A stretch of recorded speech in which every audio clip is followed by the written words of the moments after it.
Good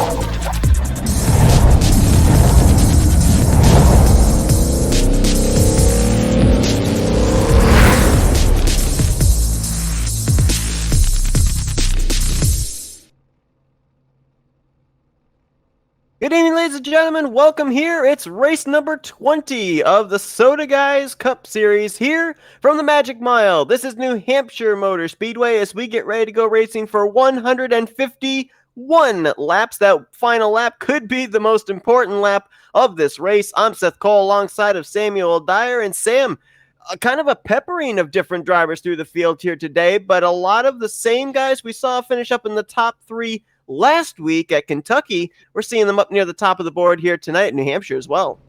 Yeah, we got Caden Rush, you got on top of the board, and honestly, not surprised to see Caden Rush doing so well. Boyd Hogan in third, but that newcomer in second place of Dalton Collins, got to be an interesting wild factor for these guys up front. Yeah, Premium Motorsports had the 15 fielded last week with James O'Brien, who brought it home to a top 5 run, and Premium Motorsports now with the 27 fielded with Dalton Collins behind the wheels. So we'll see if Premium Motorsports can get back-to-back top 5 finishes, perhaps.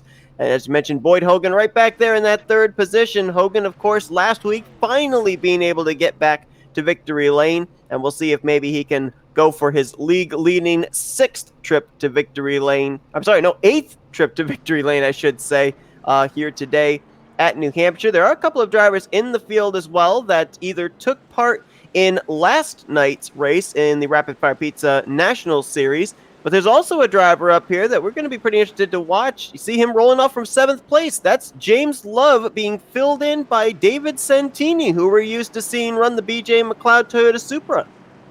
Yeah, Santini is someone that we've been seeing dominate on the Rapid Fire Pizza National Series on Friday nights, and it's going to be a treat for us to see how well he does with these Soda guys and with the Cup cars. It's going to be fun to watch. Finished second in last night's event here at New Hampshire. Caden Rush here on the front row. He's looking for his second win of the season. His first win came about 4 weeks ago at the road course of Sonoma. And obviously, we saw yesterday in the Rapid Fire Pizza National Series race, track position going to be very, very important, especially early on, as here we go, 151 laps tonight at New Hampshire, green flags in the air, and I don't know if Caden Rush just didn't get going, but that 27 shot out of a cannon, trying to clear him before they got to turn 1. Wasn't able to clear him, and Caden Rush on the inside, able to run off and get a huge run through the center of the corner, holding off that 27 so far. They're going to be side by side, at least down the back straightaway, as Collins keeps to the right rear quarter panel. And we saw in last night's race, Sam, how that outside line really started to come into its own on the longer run. Will we see that again here as Rush was able to actually make the pass on the inside? Yeah, last night it was all about holding that middle line and really trying to clog up most of the track. And that's kind of what Caden Rush is doing right now, not allowing the 27 to get into any position to make this pass at the moment, but it's giving an opportunity to Boyd Hogan on the inside for second place. Collins slipped up a little there out of 2, may have brushed the wall. We saw that quite a bit last night as well. As Hogan will move to second place, Collins falls back to third and now into the clutches of the 19 of Zach York. Went back to check on Dan Liso, which is a page that a lot of iRacing leagues will post their series results, their point stands and everything, see if any names in the field would have been a previous winner at New Hampshire. And 5th place running right now, Tyler Sifford in that 95 out of Levine Family Racing. He has a win here on the sim at New Hampshire. That was all the way back, though, at September 11th, 2018, but he's the only guy that I can see, as far as the Dan Lisa statistics, that has a career victory here at the Magic Mile. So it's going to be fun to see if anyone can really get that victory here today and change their record books. Now I'm looking back out here for the battle for 9th place. From 9th on back, it's kind of been looking like a hornet's nest while everyone up front's been in a single file type of a mood so far. I'm not sure what it is, but it seems like every single week, Taylor Butcher Benjamin in the 11, Chad Gunnisman in the 22, your top 2 in the overall standings right now, always seem to be around each other, whether it be nose to tail, side by side, maybe a couple cars separating, but they always seem to be in the same place at the same time. Yeah, and they seem to have pretty similar luck when it comes to these races, where sometimes they'll be running very well up front, and other races they'll be in this middle of the pack just struggling all day long. Right now they're in the middle of the pack. Let's hope that their luck can change and they can start moving forward. But right now in the hornet's nest, and it's not really looking comfortable for Tyler Butcher Benjamin. Richard Reagan Jr. in the 11th position. He just got around Joseph Piscotto. Of course, Richard Reagan Jr. going to victory lane a few weeks ago at Pocono, so that moved him into a playoff spot. And if we look back here at the 9, coming into this race, a number of drivers have not made starts in the last couple of weeks and thus have been dropped from their teams, namely Rocky Boyd, who drove the 1 for Chip Ganassi Racing, Carl Dodson, who drove the 14 for Stuart Haas, and Alex Link, who drove the 43 for Richard Petty Motorsports. 2 of those drivers, Dodson and Boyd, were up inside playoff spots, so since they have dropped out, it's actually moved the cut line around just a little bit. Piscotto right now is the first car out, 9 points back behind Vincent Arthur. The 24 car is now in the 16th playoff position. Yeah, right now Vincent Arthur being the one that's in the best position at the moment in 8th place. We got Piscotto back here in 12th. So both teammates need to figure out who's going to be in that buffer spot to make it into the playoffs. Just up ahead of them, you got Spencer Tart in the 10 machine. So Tart coming into this race is 15th as far as the playoff points are concerned, but he's 102 points ahead. So right now, really the 4 drivers that we may focus on here during the course of these final 5 races when we leave New Hampshire would be the aforementioned Arthur and Piscotto, as well as Larry Reed and Ty Cole. There's about 82 points separating those 4 drivers. We got 5 races left, including next week, which is the makeup race at Indianapolis. Of course, Indy fell on the 4th of July. They had to call an off week for that so everyone could spend time with their families. But time's running out here for these drivers nearing the end of the regular season to make these last-minute moves to get into the playoffs. Yeah, battle for the lead going on right now, where you got Boyd Hogan trying to figure out how to get this inside line to work and get by Caden Rush. Just not able to do it at the moment, as the outside line on exit is holding strong, but Caden Rush got very close to the wall right there. And a thing that we saw yesterday that was really the race-winning move in that Rapid Fire Pizza National Series was tire conservation. So we'll have to see if any of these drivers maybe learned something from last night's race, maybe observing, of course, in the case of Ty McWhirter participating, see if they learned anything that they'll be able to apply here in today's race. Yeah, I mean, last night's race, we saw the battle for basically the top 3 guys, where you had Colin Bowers, you had Logan Helton. Oh, car spin into the back. That is going to be Santini, who got loose off the corner and finishes out sideways on the inside. It's like everybody may have avoided him as he looped that ChevyGoods.com Chevrolet Camaro around. No clear visible damage there, at least to the left side. We'll see as he comes around here, and we can take a look at the right side. Looks relatively clean. Unfortunately for him, spinning down to the inside, nobody hit him, but he was running at the time up in the 6th position. Yeah, that 88 machine just looked like he was down way too low off of exit, where usually you see these guys exit a little bit closer to the wall, probably got into the throttle a little bit too soon, and it just dumped the car around. Luckily did not hit anything, so still will be able to truck along, but not the type of day you want to see for the 88 machine, who we're used to seeing being extremely stable on Fridays. And you know, we saw it yesterday of Santini being extremely loose, fishtailing it around, and we saw it here today, him spinning around.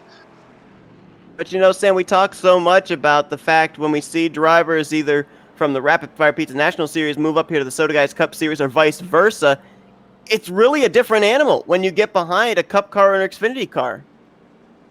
Yeah, you got a little bit more muscle and horsepower here in these Cup cars, and you know, in the Soda Guys Cup Series, these Cup cars a lot more to handle. And right now, a lot of machines coming into the pits, getting some new tires, as well as any damage if they brush the wall at all.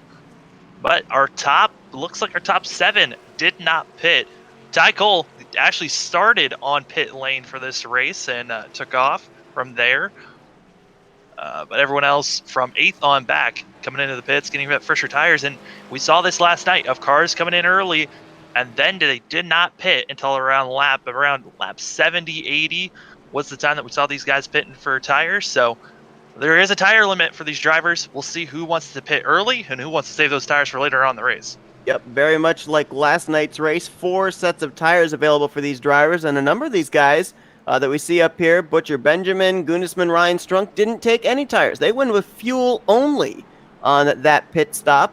2-tire pit stop for Chris Hansen. Looks like Greg Newsom also went with a fuel only stop. Everybody else that was on pit road, they went with 4 fresh tires. Top 7 drivers did not. I'm sorry, make that top 6 drivers did not come to pit road. No, it was the top 7. As you pointed out, Ty Cole started from pit lane, but still on the lead lap. So Rush, York, Tart, Arthur, Carey, McWhirter, and Cole. That's the top 7 there. And then you've got fresher tires back behind them, back around the 11th position. That's Boyd Hogan. And, one thing that we saw last night, Sam, that really led to a lot of cautions near the midway point were drivers on fresh tires trying to make their way around drivers on older tires. Yeah, the closing rates for these drivers off of the exit of the corner was the key factor for a lot of these drivers having some accidents go down. Also coming in, some drivers felt like they had a lot more grip, so they could come into these corners a lot more aggressive than other drivers. So the entrance and exit is where we'll see a lot of interaction with tires with fresher tires and old tires.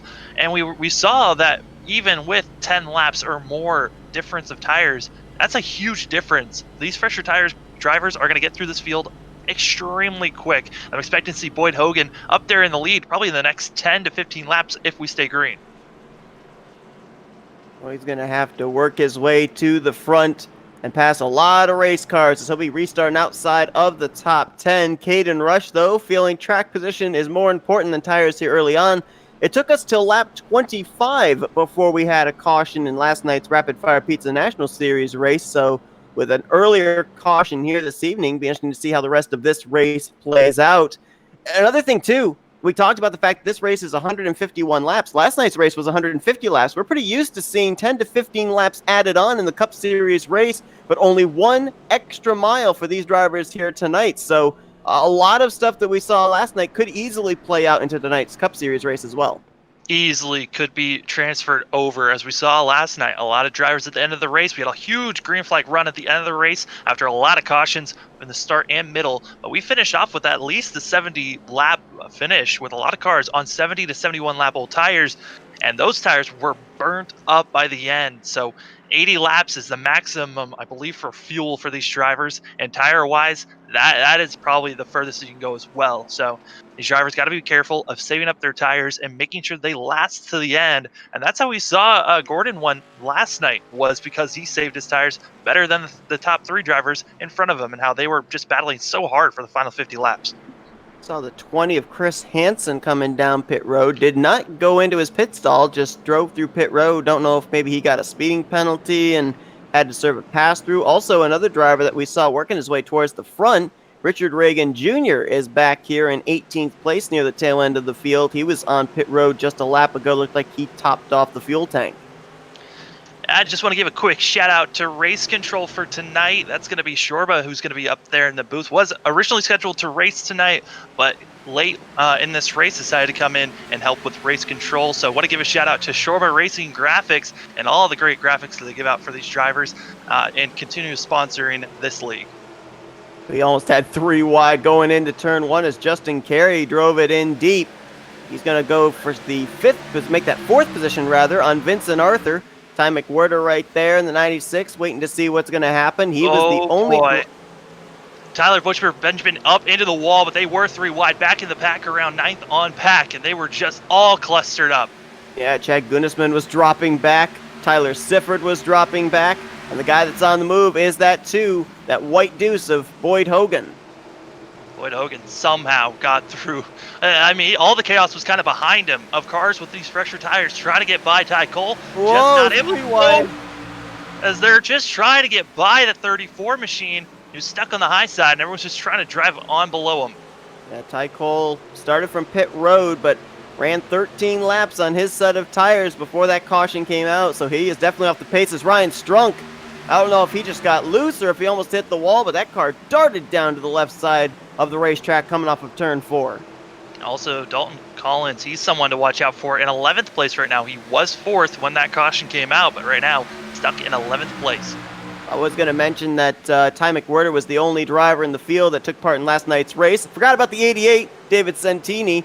But McWhirter right now in that 7th position, trying to get by Justin Carey for 6th. A little bit further up towards the front, Vincent Arthur trying to hold off Boyd Hogan, at the same time trying to go to work on Spencer Tart for a spot up inside the podium. And remember, he and his teammate in the 9, Pascoda, those two, they're not only racing for a win here today in New Hampshire, they're racing for their playoff lives. Boy, cars behind spinning. The 17 goes around, as well as Santini's involved. Yellow flag comes out. Originally, I went, because Justin Carey went for a little bit of a slide, but saved it. But it was all the action behind him. I think that might have been reactionary to him sliding on why we saw the 17 be spun around. I don't know if he got any help. We'll have to go back and see. Well, it doesn't look like he hit the wall. When we jumped back to him and the camera panned out, that car had just barely come to a stop before the inside wall, so a near miss there for Richard Reagan Jr. Richard Reagan Jr. was right on the back bumper of Santini, and coming off the corner, contact made between both of those drivers, and might have. That is a close call to see if he got into the wall on the tire barrier or not. I think he just stopped right before he hit the wall. Just barely. There's not a lot of forgiving walls on the inside here in New Hampshire. It's usually either a steel guardrail or even worse, a tire barrier that just rips that car apart. Yeah, I mean, when you hit on the outside wall, it's that safer barrier, so it's not too aggressive. Inside wall, there is no safety barrier. It's a single solid wall or that tire barrier like you were talking about. And if you hit both of those or any of those ones on the inside, your day practically is done. So a great save by Richard Reagan Jr., but that 17 car has just been having a rough day overall. Didn't qualify and has already been having 2 instances of just struggles. How about the save there by David Santini as well? I mean, that car was all out of shape as we looked from the rear bumper of him there on that replay, sliding it down the back straightaway and somehow was able to keep it straight. Ironically enough, the car that initiated the contact was actually the one that went around in Richard Reagan Jr., but neither one of them really hit anything. Yeah, not a lot of contact was made, and looking like the drivers that stayed out on that last pit stop that got passed, that's Ty McWhirter as well as Ty Cole. Both of them came into the pits, as well as a couple other machines from 14th on back, starting with Greg Newsom. 5 drivers are still out there on the tires they started this race with. Rush, Zach York, Spencer Tart, Vincent Arthur, as well as 7th place running Justin Carey in the 21. But remember we mentioned Boyd Hogan was going to be restarting back in 11th? Well, before that caution came out, he had cracked the top 5 up into the 5th spot. So, like we saw last night, we definitely see the huge difference between fresh tires and old tires. And to your point, especially even if it's just something as minimal as 10 laps difference. Yeah, I mean, with 10 laps difference, it's helping him greatly here as he's already moved up so much, and he wasn't really staying side by side with cars for too long, so able to utilize those tires to the maximum amount and not wasting any time with these drivers. Coming into this race, because of what we mentioned with a few drivers no longer in their rides with their teams and that cutoff line for the playoffs moving down a little bit lower, only 5 drivers come into this race win-wise locked into the playoffs. Boyd Hogan with 7, John Claudel with 2, and then 1 win apiece for Ty McWhirter, Caden Rush, and Richard Reagan Jr. And of course, for these 5 drivers now, it's all about trying to get playoff points. Right now, the highest, of course, would be Boyd Hogan's 21 playoff points right now with his 7 wins. But Caden Rush, since going to victory lane at Sonoma and getting a great qualifying effort right here, he'd love to get himself 3 more playoff points as well with his 2nd win of the season. Oh, it'd be huge for that 00 to get another win under his belt and just secure more of those playoff points for himself. But as we're under caution, just want to give another shout out to more sponsors that are helping out this great league for the Soda Guys. I mean, let's talk about the Soda Guys Incorporated, who are our main sponsors for this series. They are here to employ and give job training opportunities for individuals that are with development, disabilities, or any other issues of that sort, and giving them jobs in the Denver metro area. If you guys want to learn more about them or just get in contact with the Soda Guys Incorporated guys, go and email them at sodaguysinc@gmail.com. That's SODAGUYINC@gmail.com. And a lot of people may not realize that a lot of these leagues, they get put on because they are funded by great companies like Soda Guys. And so tremendous thanks to them for sponsoring this league, and there's no doubt about it. This has been a lot of fun to watch all of these races in the past couple of weeks, and you just get the sense with the caliber of racing we've been seeing here that as we get closer and closer towards the end of the regular season, and of course when the playoffs begin as well, I mean, we're going to be definitely in for a treat. Oh, it's gonna be awesome. I mean, we saw last night with the way these guys were racing in the national series that that the caliber's just been raising race after race, and I'm excited to see if we get the same excitement we had last night here tonight. It is going to be a great finish for these drivers. It's going to be Caden Rush on point. Another interesting thing, Sam, remember in last night's race, whoever the race leader was always wanted to start on the outside line. Caden Rush, he's been very comfortable restarting on the inside line here on these past two restarts.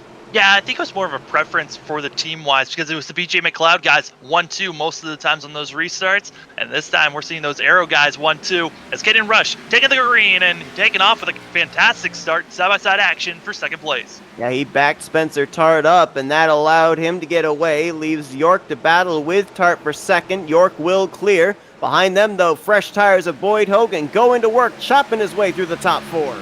Boyd Hogan doing a great job getting up to, I mean, he's already up to third place, trying to make his way up front, and it's all the way from practically fifth on back where you're seeing a lot of cars side by side and getting stuck behind one another. Tyler Sifford now looking for fourth on Spencer Tart. He's on equal set of tires as the two of Boyd Hogan. Hogan's moved up to third. Sifford now up to fourth if he can clear the 10 off of turn 2, which he will do.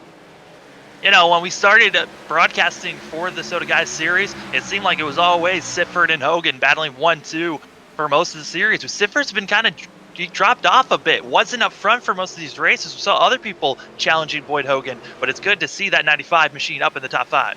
Absolutely. There is the pass for second place. Boyd Hogan moving the 2 to P2, and now only half a second separates him from that 0-0 of Caden Rush. And with all the passing we've been able to see Boyd Hogan do on those fresh tires, it kind of says to me, Caden Rush, as soon as that 2-car gets to his back bumper, he's not going to have anything to be able to hold him off. I mean, he might not have anything to hold him off tire-wise if Hogan gets by, but you certainly can make that butt bumper as big as possible. Enter and just keep on cutting down that 2 machine, not allow him to get under you. But, you know, it's going to be very difficult. We saw last night with Boyd's with Bowden trying to do his best, but just not able to do it as caution in the back.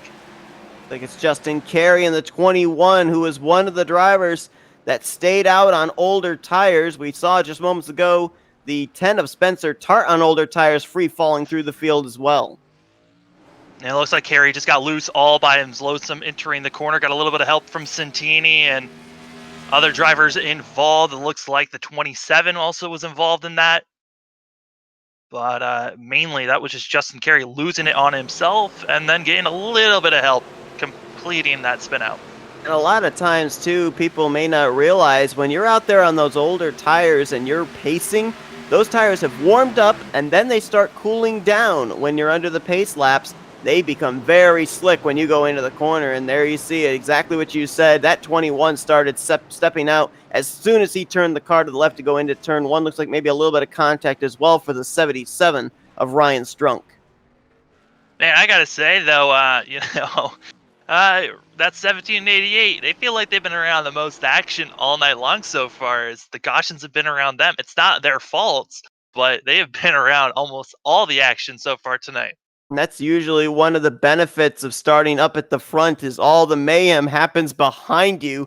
If you end up getting a penalty, if you get involved in a wreck and you're mid-pack to rear of the field, you have a pretty good chance of in some way maybe getting a little bit of contact. And you can see right there, Ryan Strunk down the front straightaway was trying to stay out of everybody's way. And unfortunately, the 21 drifted down into his lane through the center of 1 and 2. Caden Rush into the pits as well as a lot of other machines behind him. But mainly it was about the 4 out of the 5 that still hadn't pit. One car still out there that has not pitted this race. That's Strunk. That's Spencer Tart, that in 5th position, that 10 machine has not pitted this race, deciding to continue to stay out and save those tires. And this is definitely going to be, looks like a tire game between Boyd Hogan, Tyler Sifford, Dalton Collins on one end, Caden Rush, Zach York, Vincent Arthur on the other. Be interesting to see, especially if we end up having some late cautions, how that's going to play out, depending on how many number of sets of tires these drivers will have at their disposal nearing the closing stages of this race. In last night's race, we saw a longer green flag run at the beginning, about 25 laps. Then, from around the midway point of the race, we had quite a number of cautions come out, somewhere in the interval of 3 to 5 laps. This is starting to look a little bit like that, but again, a lot of it is because of the fact you've got fresh tires racing around older tires. Yeah, it's tires is going to be the factor, and it almost always is a factor here at New Hampshire, just because of the way the track is designed. It's so flat yet so fast. You're just abusing every single factor of your tires, especially on the right front. And so these drivers trying to do their best not to abuse them, but it's so hard when you're racing up front. As Sifford is going to be, trying to get by Boyd Hogan, but that two machine looking extremely strong here today. I want to talk about Oscar Jensen up here in the 6th position in that 47, because last week we were talking about him being right down near that cutoff line. Well, with the fact that a number of drivers that were ahead of him in the points are not returning to race the remainder of the season, Oscar Jensen went from being down around the cut line to now 111 points behind the cut line. So big sigh of relief there for the driver out of JTG Daugherty Racing for the rest of this regular season, as he's more than likely going to be locked into a playoff spot. Yeah, it's one of those things of you're kind of feeling the tension as the races are counting away and your chances to make the playoffs feel like they're drifting away. If you have any bad races, to now feeling extremely comfortable for that 47 machine. And, you got to feel a little excitement after the way that this week has just gone down, with some of the drivers being no longer racing and those points being taken away. And you're allowing other drivers to really get into the playoffs and have a chance to race for that championship. A couple of other drivers that really benefited: Chris Hansen, now 133 points ahead of the cut line, and we mentioned earlier tonight Spencer Tart, now 102 points ahead of the cut line. It also, as we said, puts a lot of drivers into the hunt now for a playoff spot, like Arthur Piscota, Ty Cole, Larry Reed, even Tyler Sifford. He is 112 points out, but we've seen if you can have 2, 3, 4 decent weeks up inside of the top 5, you can close up a triple-digit gap very quickly. Yeah, it's all about racing consistent, coming to the end. And as base car lights come off, we're going to be giving a little bit more shout outs to some of our other sponsors that really help this league out and help us be able to broadcast this out. And Abiding Love's Memorial Urns, they are making cremation urns for people that are having to just give out to people that are maybe in financial troubles, and they're practically giving these things out for free for people that need urns for people that have passed away. Abiding Love Memorial Urns, thank you for what you do, and thank you for being a great sponsor for this league. Lights are out atop the pace car. We're going to go back green on lap 34 of 151. You've got Boyd Hogan now out in front with Tyler Sifford. Driver will be basically keeping an eye on now is going to be Caden Rush, who gave up the lead to come to pit road under this caution. He's restarting back in the 12th position. As pace car peels off, it's Ford, Toyota, and Chevy, your top 3 as we go back green. That 2 car shot off like a cannon, as now he's got about a 3-car length lead until he got to enter the corner, where Sifford just dabs it in extremely hard, not really giving a care about those tires at the start of this restart. But our top 5 all single filed out, and then you got to go back to 6th place where we see some side-by-side action. Oscar Jensen pushed up a little bit there off of 2, opens the door for Spencer Tart to take a look for 5th. Ooh, car down the apron. I think that was on purpose. Caden Rush running with his 2 left sides down below that yellow line, trying to see if there's some grip down there. I mean, he's got about 18-lap newer tires in the cars in front of him, and he is going to be racing as aggressive as he can to get by all these cars as fast as possible. He's by Santini, trying to get by that 88 machine, but really be kind of stuck at the bottom, and he's kind of going to get trapped because there's people side by side in front of him. It almost kind of looked like shades of how drivers will approach what is now turns 1 and 2 at ISM Raceway, running right down there on the apron. And it's pretty much, I think, the thing of go where they ain't for the mentality of Caden Rush right now. He's already up to 8th and actually looking in front of them. Pass for 3rd, went down, and now a pass for 5th, as now Oscar Jensen stuck on the very high side and going to be losing more positions here, as now he's got Caden Rush on his back bumper. Meanwhile, just ahead of him, we've got a battle brewing for a spot inside of the top 5. That is Joseph Piscota, Dalton Collins, Richard Reagan Jr., all nose to tail. And there's Rush. He just completed the pass as he gets loose off of 4 on Oscar Jensen, up to 6th. And that 00 is flying. Yeah, he is on the freshest tires. He's on 7-lap-old tires. As the cars in front of him, you got Reagan Jr., who's on 16-lap-old tires. And then in front of them, they got cars on 25-lap-old tires. So the fresher tire cars really making some great pushes forward so far. And the next car that's really making a push besides Caden Rush is going to be that 24 machine. Now, I might be wrong, but I think the 17 is out there on 41-lap older tires because he went with fuel only when he came to pit road on the last pit stop. So I think he's at actually a bigger deficit than the other 4 cars ahead of him. He's coming to the pits 3 times, so I believe he actually might be on the same tires as our leaders are on that 26-lap-old tires. So 17 car, he has a fast machine, as we saw during practice. Just did not put a qualifying lap down, but still on, I believe, the same tires as our leaders. So that is 27-lap-old tires that he's on.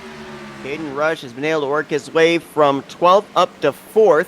The driver that restarted behind him on the same lap tires, Vincent Arthur, has only been able to work up to 7th, as now he looks for 6th on Dalton Collins.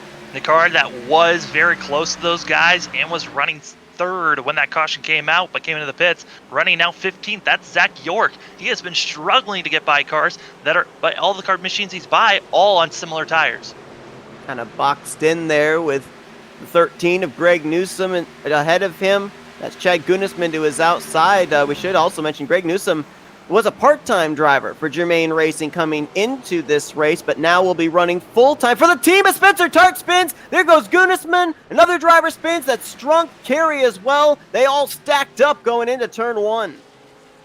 You hate to see that type of action go down, and it just looked like they all got jam-packed there with Tart, and then just the 21 car not able to slow down enough, and contact made. Yeah, it looked like it was Gunisman into Tart, and then Strunk into Gunisman, and then Carey into Strunk. Just an accordion effect of drivers not being able to slow down in time, all racing in close proximity, and it all came to a boil in the middle of turns 1 and 2. Tycho able to slow down, did not make any contact there, so 34 machine lucky to get through there with no damage. But man, that was a cluster on the inside, and that one was rough to watch. Now, one thing I will say as we're going to watch the replay here, as opposed to last night, a lot of the hits we're seeing don't really look like they're that violent. So it looks like drivers are getting rather minimal damage. I mean, last night there were 2 different races going on. There was a race with Xfinity cars, and there was a race with wheel and modifieds. But right now, we're not really seeing that kind of damage sustained by these drivers, at least early on in this race. That, of course, could certainly change. Yeah, Justin Carey looks like he has the most damage right now on that 21 machine, with the rear end almost ripped off. So that's the one car I've got my eye on to probably start to look like a modified car. But yeah, last night I was about half the field that looked like they were all in a modified or destruction derby, and the front half looked like they were all in their regular Xfinity type cars. Now, of course, here with the Cup cars as well, these drivers running the low downforce package, and a big part of that is the big spoiler on the back, and that damage that some drivers are sustaining, like Justin Carey, to the rear end of that car is actually either going to take that spoiler completely off or move it somewhat down. And we've seen these drivers already be really loose going into the corner and exiting out of the corner. They really need that rear spoiler to help keep that rear end on the ground and not be wiggling around off the turns. Well, that was another about 12 laps that we got to see these drivers run, and once again, a new pack of cars coming in to get new tires, and I got my eye on that 27 machine, and I take that back as he's now pulling into the pits, getting either more fuel or a little bit more damage repaired on his machine, so that would actually make now the 88 car the first car with the freshest tires.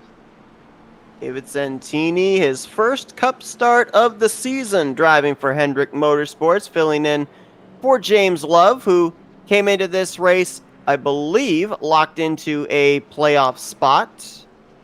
Yeah, he is 11th in the playoffs currently, 196 points ahead of the cutoff line, but just for a little added insurance. And of course, I'm sure Santini glad to be able to turn some more laps here at New Hampshire, trying to see if he can get some New Hampshire redemption after finishing runner-up in last night's Rapid Fire Pizza Xfinity Series. Well, he's certainly getting a little bit of a different experience here compared to what he had last night. With him last night running in the top 3 all race long, and now tonight having a bit of struggles and now running in the middle of the pack where we're not really used to seeing him run. Well, before that wreck happened, we were talking about the 13 of Greg Newsom. Just want to quickly touch on that again. He was a part-time driver coming into this week, but due to the fact that with some scheduling changes, he is not able to run full-time down in the Rapid Fire Pizza National Series, where we've seen him driving the 39 for RSS Racing. He now is moved over full-time to Germain in that number 13 Chevrolet Camaro, right now running in the 9th position. And just because we're under caution, we're going to give one of our last sponsors, one of our major sponsors here that helps out, and that is Veterans of Foreign Wars. And really, they're out here trying to make sure that our vets get the treatment that they deserve, get the help from the communities, and really putting them back into service in our communities as fast as possible and giving them the honor and respect that they really deserve for fighting for our country. Boyd Hogan having a little bit of fun there with, I don't know if that's Brett Bodine driving the iRacing pace car or not, but whoever's driving that, looking back in the rearview mirror, getting a pretty good view of that white number 2 machine, as he will probably get the 1 to green signal this time. Tyler Sifford lines up second. Caden Rush there in third. Now, he is on 18 lap fresher tires than the 2 drivers in front of him. Richard Reagan Jr. is on 7 lap fresher tires than the 2 drivers ahead of him. So this should be an interesting restart here, because we saw just how quickly Caden Rush was fighting his way through the field. How easily will he be able to get around these top 2 ahead of him on this restart? It's going to be interesting to see how fast he gets through, but this race is kind of going the same way that we saw last night's race go, with a lot of cautions coming in early in this race, and then we had a long green flag run at the end to finish this thing out. So these drivers got to be careful of saving their tires, and also with so many different strategies that are going on. We got drivers with 33 lap-hole tires, 15 lap-hole tires, and now with 3 lap-hole tires. It's going to be interesting to see how they run here on this restart, because there's a lot of strategy going on. And of course, if like last night, we go into a long green flag run near the end, some of these guys could find themselves, maybe with a late caution, not being able to come to pit road, take any tires at all. They may have used them all up here with these mid-race yellows. Yeah, we saw Crampton have issues with that last night, but right now we've got that 2 machine in 17 pulling away very cleanly, and now you got Sifford and Rush side by side for third. Caden Rush tried to move up to that outside line. That kind of boxed him in, slowed him down, so he's third place now onto the back bumper of Richard Reagan Jr. That is for second. Sifford there as well in the 4th position, and then a bit of a gap before you get back to Hendrick Motorsports teammates duking it out for that 5th spot. Vincent Arthur trying to hold off teammate Joseph Piscotta. And we almost just saw a huge wreck back here from about 9th on back. 3 wide action as you've got Strunk trying to make some moves in the middle. That's not the last time we've seen Ryan Strunk shoot up the middle 4 positions. Moves from 12th up to 10th now. Greg Newsom moves to 11th, and they're still side-by-side further back there with Santini, Spencer Tart, that's for 13th. Ty Cole now to the outside of Newsom. That's for a spot up inside of the top 10. Greg Newsom is in a heap of trouble as he's the first car on the older tires. Everyone else behind him, fresher tires by about 12 laps. Now Strunk in front, he is the one with the freshest tires on track. 10th at the moment, a lot of cars that he can get by in front of him. Ty McWhirter up there, Zach York as well, as one driver just really dropped like a rock, and that was Chad Gunisman. Looks like he may have overdriven turn 1. That just lost him 2 spots, one to Justin Carey, another to Oscar Jensen, as right now Gunisman back in the 18th position. All 19 drivers that took the green flag to start this race are still in, and all 19 are still on the lead lap, despite the fact that we've worked quite a number of cautions. As wow, Gunisman looks like he can't even get his car down there into the middle line. He's fighting a really tight race car. Yeah, Gunisman is tight, but also we almost had a wreck about a lap ago where the 34 machine as well as the 88 made a little bit of contact there, but able to keep things solid and keep them going straight. No caution so far, but right now that battle for the lead looking like it could heat up here in the next 3 laps or so, as the difference between first and second, a half a second. Now ninth place under contest and quickly over through 1 and 2. Strunk will get by Ty McWhirter. Now sets his sights on the two Joe Gibbs racing machines. That's Taylor Butcher Benjamin in 7th, Zach York in 8th. They're trying to get up here to that UniFirst Chevrolet of Joseph Piscota. Vincent Arthur just made a pass on Sifford for 4th place. So the 24 machine on fresher tires, same tires that Caden Rush is on, moving himself up to 4th place and possibly could be gaining even more positions. Let's not forget that those two Hendrick Motorsports teammates, Vincent Arthur and Joseph Piscota, 9-point separation for that final spot in the playoffs. And right now, both of them running inside the top 10. Arthur in 4th, Piscota right now in 6th. A little bit further back, some great racing going on just inside of the top 10. They're all nose to tail from Piscota back to Ryan Strunk. Yeah, they've been just staying single filed out at the moment. But you know, Strunk wants to get going. He's on the fresher tires. There's nowhere really for him to go. He's going to have to figure out how to either utilize his bumper or just dive it in and hope that he's got the momentum to get past the 19, 11, and the 9. But they are all nose to tail, not enough gaps for them to make any moves. As further back, the 21 machine once again got loose off of turn 2. Justin Carey struggling in that Wood Brothers Ford Mustang as now Chris Hansen trying to reel him in. Gets the wall, gets into the wall off of 4. He allows Strunk to get by and kind of gives a gap between 7th and 8th at the moment. Something I'm noticing here as this run goes on, I don't know if the track conditions have changed, but everybody has seemed to migrate back up to that middle groove like we saw last night, just below that dark gray area through the corners. Nobody's really trying to get to the inside unless they've got those fresher tires to give them that added grip. Yeah, I mean, really, if you're going to go on the inside, you got to have the fresher tires to really utilize it. But if you've got older tires, you've got to stay in the middle. It's the only place that you feel comfortable at the moment. Track temp right now is 106 degrees. It's a very hot and slick track for these drivers. And that's what we were seeing last night. Is it was about 107 degrees when the race started, dropped all the way down to 97 degrees. And that was because of how much cloud cover there was. We're not seeing a lot of cloud cover. It has been hot, and it's getting hotter on track. We've had maybe a couple passing clouds, but it doesn't seem like the track has stayed shaded for very long.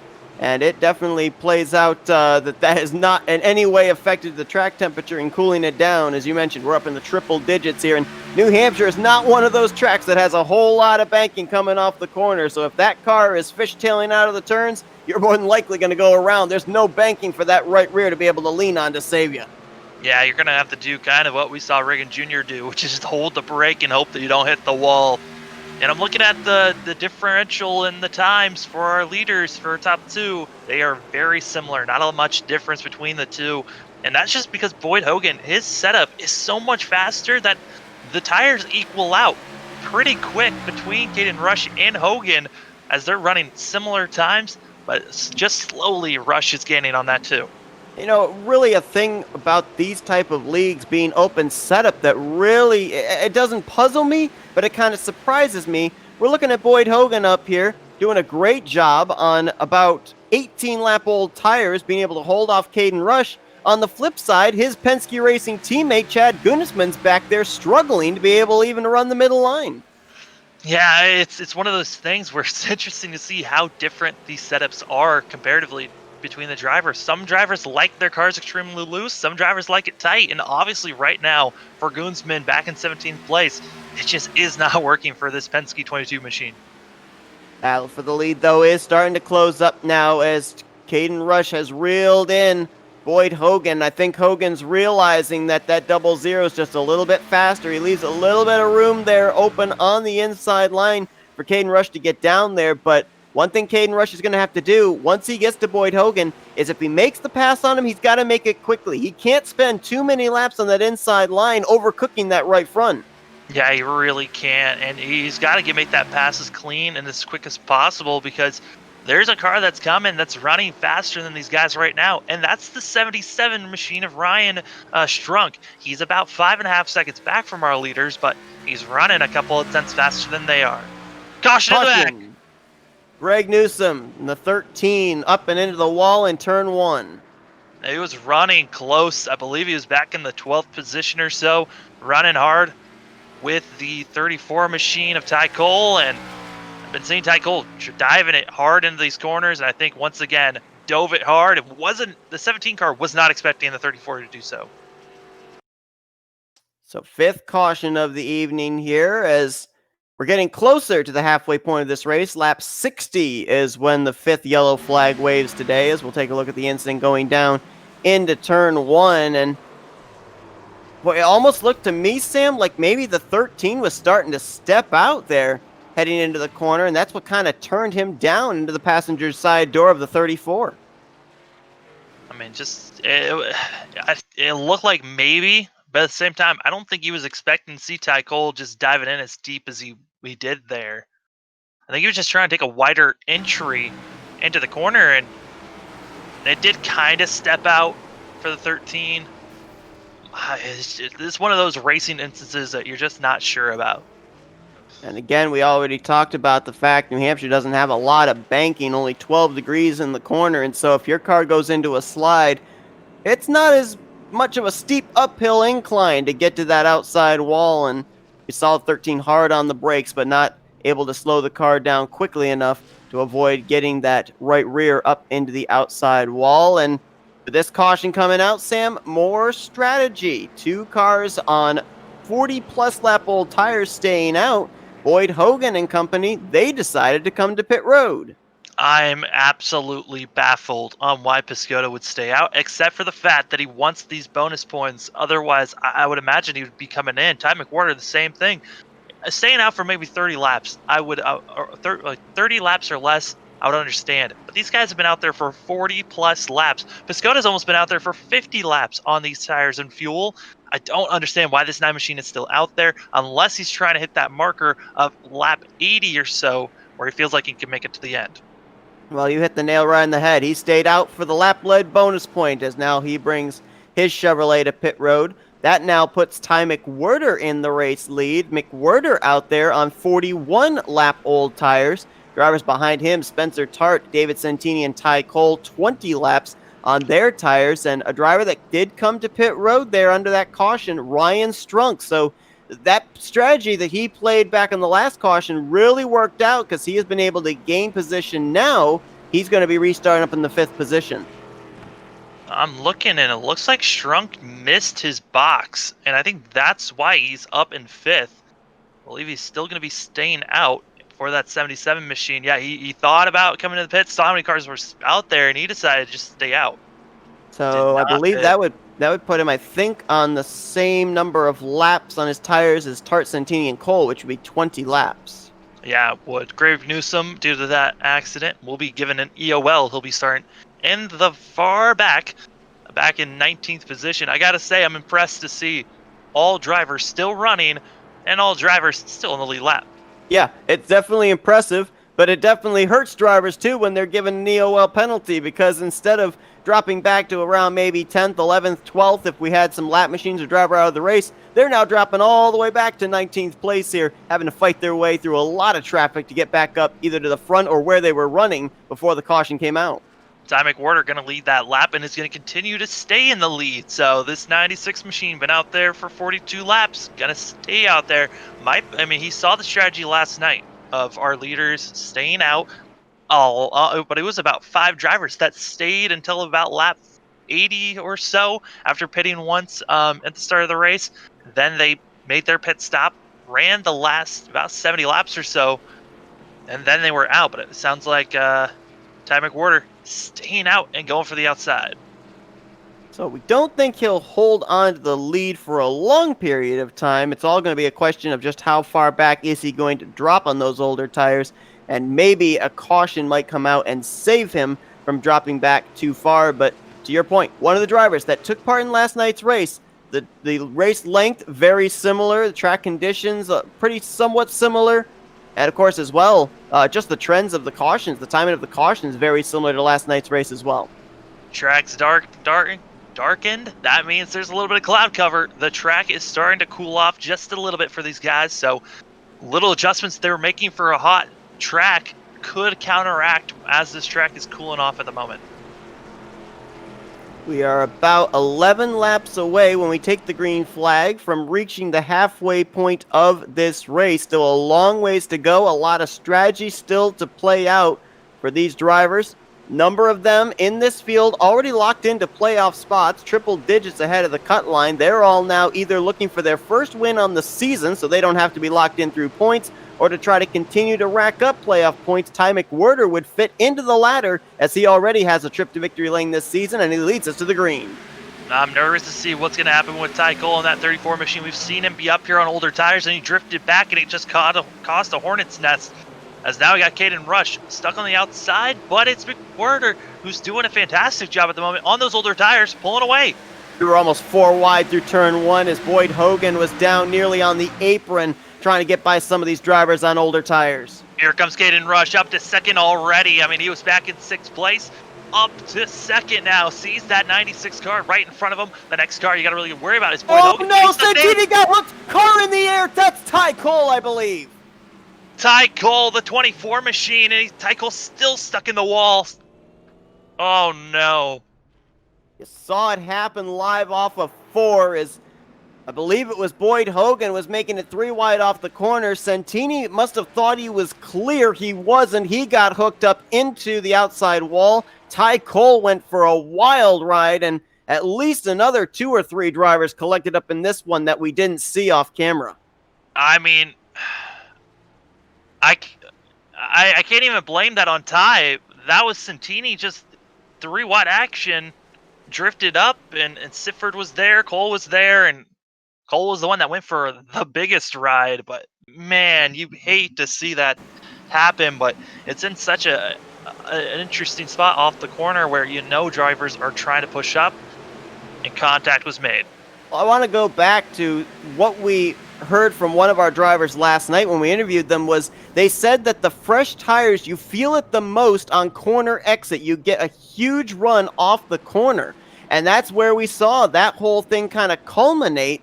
I believe Santini was on older tires as opposed to guys like Sifford and Hogan behind him, was just looking for a place to put his car to get out of the way, and unfortunately, where he found was the front bumper of the 95. Yeah, I mean, it looks like mainly the 88 car just kind of pushed up, and Sifford was stuck in the middle, just got pinched, and Ty Cole, was a innocent bystander on the outside, kind of just trying to let cars go on by. And we made the joke last night about the modified series coming out and playing and being the second half of the field, and I think our modified cars have come back to race again.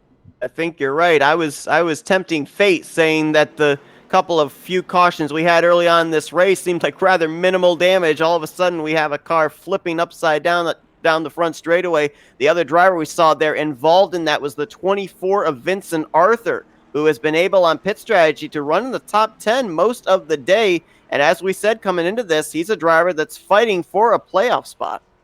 Zach York has some heavy damage. Sifford does.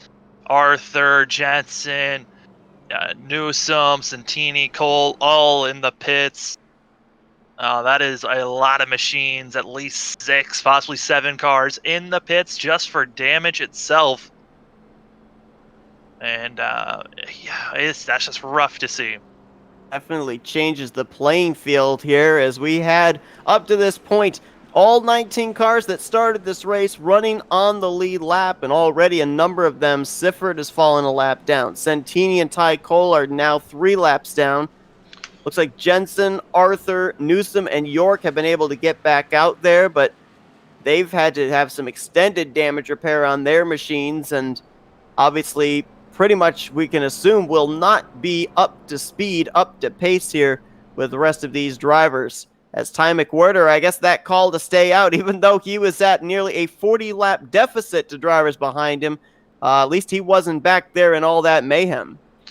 Yeah, I mean, Greg Newsom, who we saw got hit with an EOL, he was back there, stuck back there, and was in contact with that damage. At the moment, though, there are only 3 cars still in pits for repairs. That's Tyler Sifford, Santini, and Cole, the 3 machines we saw that initiated that flip and caution.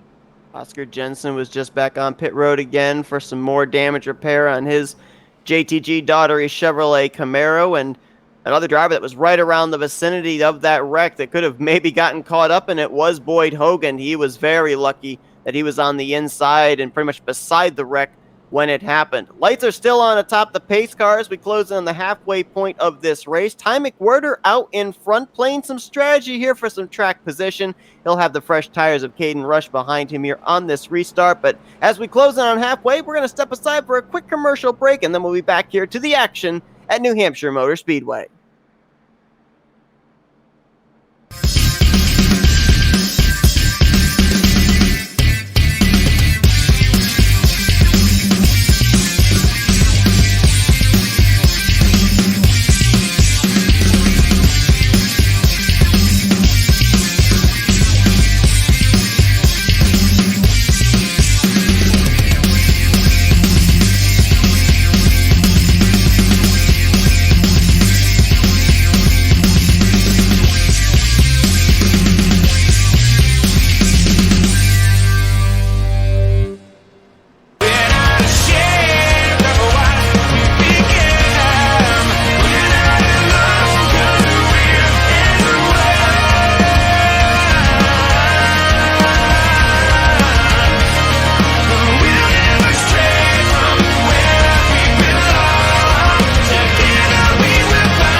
Ready to go back green on lap 72 of 151 here at New Hampshire as Ty McWhirter back through the gears and opens up a pretty sizable lead already going into turn one. They're 3 wide further back. Boyd Hogan splitting there down to the inside. Spencer Tart in the 10 and the 27 of Dalton Collins. Yeah, Hogan's trying to get up front as fast as possible. He started 5th on that restart, still 5th at the moment as he's trying to get by Collins, and will do so by the 27, and Caden Rush for the lead, getting pushed by the 17 car. Almost literally pushed out of turn 4 there as Richard Reagan Jr. was all over the back bumper of the Starcom Racing Chevrolet. There you see Boyd Hogan, top of your screen. He's going for 3rd on Ty McWhirter. Right now, the 3 drivers that finished 1, 2, 3 last week, they're running up here in the top 3 yet again. Rush in the 00, Reagan Jr. the 17, Boyd Hogan in the 2. And all 3 of those drivers on fresh tires, and they're probably going to start pulling away. McWhirter and also Tart on old tires. They got to be careful with these fresher cars around them, because they're going to have to think about, at least McWhirter's got to think about pitting in the next at least 20 to 30 laps with how long he's been out there on these tires. Not only are these 3 drivers the 3 that finished in the podium last week, but in the last 4 weeks, they're the only drivers that have been to victory lane. Boyd Hogan twice at Kentucky last week and at Chicagoland a few weeks before. Pocono was Richard Reagan Jr.'s victory, and Caden Rush about 5 weeks ago at Sonoma. Battle for the lead is on as Richard Reagan Jr. got a nice run there through 3 and 4. Almost was able to get to the inside quarter panel on the left side of Caden Rush. Richard Reagan Jr., we saw earlier in this race spinning on the back stretch, but this time he is right on the back bumper of our leader. Didn't qualify for that 17 car, started all the way in the back, and now for 2nd place, possibly getting by the 00, but I gotta say, Boyd Hogan feeling comfortable in 3rd. He can just watch these guys battle and waste their tires. Are you thinking what I'm thinking with what happened yesterday when we saw Joshua Gordon running 4th behind the top 3, saved his tires, kind of watched what happened ahead of him, and then chose his moment to strike? Kind of right now, catbird seat would be Boyd Hogan being able to do the exact same thing. Well, you know, Dalton Collins, he's in a very similar situation that we saw Gordon in last night, where he just was like cruising, waiting for these 3 drivers up front, just battling as hard as they could to make a pass on our leader, just weren't able to. And then creeping in with the fresher and more preserved tires, he'll make a pass as Reagan Jr. gets a little loose.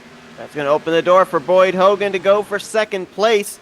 And pretty impressive there for Dalton Collins, run up there in 4th. Saw when we were just focused on him. He's got quite a bit of extensive damage to the right front of his premium motorsports Chevrolet. Yeah, he's made a couple of contacts to the outside wall, as well as a little bit of contact to other drivers when he was dropped back. A couple of, I think that was around lap 30 when he started making some contact with other drivers. So that 27 machine, yes, got contact, but still a very fast machine, as he was quick during practice and quick during qualifying. Top three have gotten themselves single file now, with Rush in the lead, Hogan second, Richard Reagan Jr. third. We drop back here to the Hornets' nest. That's where you find Joseph Piscota trying to get around Ty McWhirter. Ryan Strunk and Taylor Butcher Benjamin, they're side by side, as now the 77 kind of used the 96 as a pick to be able to move up to 7th, and leaves Butcher Benjamin to deal with the 96 of McWhirter now. Yeah, I know McWhirter and Tar aren't lap machines, but right now they're kind of acting like it just because of how old their tires are compared to everyone else out there. So they are just trying to survive at this point and hoping for another caution to get those fresher tires and have the freshest of the whole entire field. But at the moment, it just has not worked out for the 96 or the 10, as if we stay green for another about 20 laps or so, that 96 has to come into the pits. Well, I thought Vincent Arthur might very well be off the pace after the contact he sustained from the last caution, that wreck on the front straightaway. Looking at his lap times, though, he's not running too bad. He's running a little bit faster than some of the guys ahead of him. Right now, he ran, I think it was the 8th fastest lap that last time around. So that car may still be up to speed despite the contact we saw him have earlier on. Well, to be fair, he does have one of the freshest tires out there on the field. Yes, he has minimal damage that he got during that last caution, but he's still, with those fresher tires, it allows you to kind of run similar or a little bit better than the cars in front of you. Battle is on for the lead now, as Boyd Hogan all over the back bumper of Caden Rush for the lead. Richard Reagan Jr. now looking on, and actually now reeling in these top three is Dalton Collins. He was about 9/10 of a second behind these guys, and now he's reeled them into about 8/10, now about 7.5 going through 1 and 2, just to kind of bring people up to date on that wreck that we had in the front straightaway. Ty Cole, David Santini, they continue. Well, actually, no, Santini is the only one now still getting repairs on pit road. Currently 15 laps down. Ty Cole has just returned back to the track, but he is also 15 laps down. And Tyler Sifford right now would be in position for the free pass should we get a caution. He's the only car currently running 1 lap down in 17th place. Yeah, right now Ty Cole is running in the middle of the pack around what would be 6th place. So that 34 machine, he's got a lot of damage, but he's got much fresher tires than the guys that he's around. So he's able to be competitive, even though the drivers around him want to just get by the 34. Things have gotten somewhat spread out here throughout the field. Best battling right now is going on for 10th. That's where the old tires of Ty McWhirter have to give way to Justin Carey. So, there's one of two things that can happen here. Either one, we go into a long enough run where these drivers are going to have to fight the rear grip that goes away, and we may end up having a car spin to bring out a caution, or we may not see the yellow for a long time. And you mentioned the fact that these drivers can go about 80 to 90 laps on their tank of fuel. I don't think they want to go that long on tires. So if we go green the rest of the way, how do these guys maybe split this last green flag run in half? Ty McWhirter, we know, needs to pit in the next at least 20 laps or less. We know that for sure. All the other drivers, they can make it for another about 60 laps or so, but that is not, they're going to have to pit before the end of this race. So they have to start thinking, so some of these drivers are going to try to push it to the end, try to make it. We saw Crampton last night go about, I think, almost 80 or 90 laps on his tires when they should not have gone that far, and he didn't pop them, but they were about a lap or two away from popping as the battle for first is side by side with Caden Rush and Hogan. And Rush right now would have the preferred line up there in that middle groove. It helps him to get the corner exit and the straightaway speed. He also tries to pinch Boyd Hogan down, but Hogan's doing a pretty good job of also getting a good run off of the corners on that inside line. That's why they've been able to stay dead even for the last 2 laps or so. And Richard Reagan Jr. saying, hey, maybe leave me a little bit of room. I might take you 3 wide. Yeah, right now Hogan needs to make this pass. The longer that these two stay side by side, the more advantage goes to Reagan Jr. And then if you see Reagan Jr. also get into the mix of things and starts to wear down his tires, we're seeing the same thing that we saw last night with the 27 in the better spot, saving his tires. Ooh, boy, the 2 of Boyd Hogan got loose off of 2, though. That allows Caden Rush to get back to his outside, and here we go again. 0-0 on the top, 2 car on the bottom, 17 of Richard Reagan Jr. now even closer to these top 2. I'm getting a little bit of a sense of deja vu from last night right now. Absolutely. With how these guys are racing. I mean, it's good racing side by side here at New Hampshire, but it's wearing down their tires. And especially since they're going to be trying to run as hard as they can now, because you know that they'll probably have to pit later on in this race. If we continue to stay green and the way everyone's spread out, we could be going green to the end. But as we mentioned, all three of these drivers are previous race winners. They're locked into the playoffs, so they're not really caring about strategy right now. They want to be the car out in front leading this race. They're trying to get to victory lane and rack up some more bonus points when the playoffs begin. I'm just trying to keep my eye on that 27 machine. Is he going to gain any time on our top three with the way that they're racing, with our leaders staying side by side, using every bit of their grip? And this is hurting Boyd Hogan the most, as he is stuck on the inside. He's having to turn a little bit more than what everyone else is, and just hurting that in front right tire so much more as they're coming up the lap traffic. Yeah, and the case in point, when we saw him actually clear Caden Rush for the lead, then off of turn 2, he got loose, and that could very well have been attributed to how much he used up trying to pass that double zero to the inside earlier on as Richard Reagan Jr. pushes Caden Rush into turn 1. These three continue to battle, and now that lap traffic, as you mentioned, they're going to have to figure out which lane do I choose to get out of the way of these race leaders, especially if they're racing side by side. Yeah, it's Greg Newsom. That's going to be that first lap car that they get up to, and then it's going to be pretty clean from there on out. As right now, they're kind of getting single filed up, and this is probably the best thing for our leaders to stay single filed for now. As right now, Colin was gaining slightly, but now losing time on our leaders as the damage on the 27 hurting him so much that it really doesn't matter how much he's saving. You drop a little bit further back, and that's where you find Joseph Piscota. He's running over 5.5 seconds behind our top three. Ryan Strunk back there as well. I mean, right now, top three, and if you include the 27 there of Dalton Collins, they have checked out on the rest of the field. Yeah, our top four all within 1 second of one another, and due to the fact that Collins kind of staying pretty close to right now the 17, he's still getting a little bit of draft down the straightaway that helps him, but our leaders got to be careful not to utilize their bumper too much. And this was something that was talked about last night, of watching your oil and your water temps to make sure you do not overheat your car and blow your engine. We saw that hurt Logan Hilton last night and almost took out David Santini last night. These drivers, with how close they're running, got to be careful of those temps. Yeah, you're looking here at the gyro cam inside of Boyd Hogan. You can see over there on the left side the driver panel. I'm not sure if we'd be able to tell here which light would be the indicator of whether that car is running hot or not, but you're right. That definitely was something that we didn't even really consider last night until we saw the engine let go on Logan Helton. And these drivers, of course, as well with the triple-digit track temp out there, that's something they definitely have to have in the back of their mind the longer this run goes on. Yeah, there was a tad bit of cloud cover for about 20 laps, but that is gone. It dropped us down to 105 degrees. We're still at 105, but it has gone down and it's gone up with the track temp for these drivers. But it looks like our top two starting to pull away from Reagan Jr.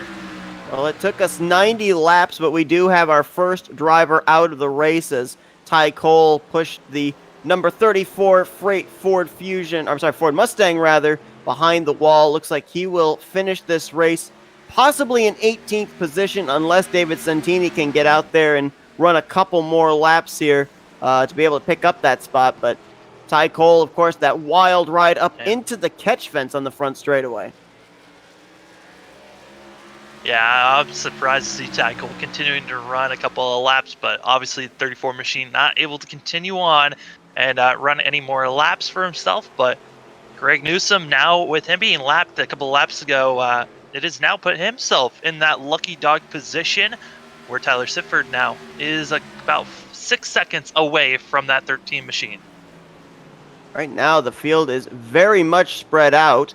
Closest battles currently are not only for the race lead, but back here around the 6th position. That's where Chad Gunisman, who we saw struggle early on in this race, he's now worked his way up to 7th and is trying to reel in Ryan Strunk for 6th.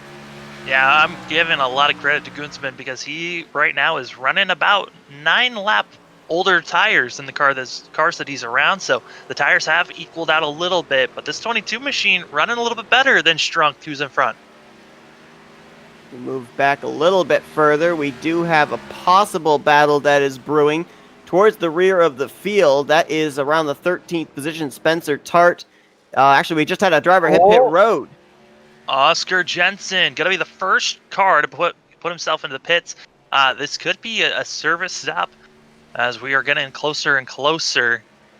But it looks like that machine at the moment blinking just slightly as he'll be taking a little bit of a service right now for that 47. The next car I'm expecting to see come to the pits is going to be the 96, who's been out there for 75 laps. He'll probably be coming in here in the next 5 to 10 laps for himself.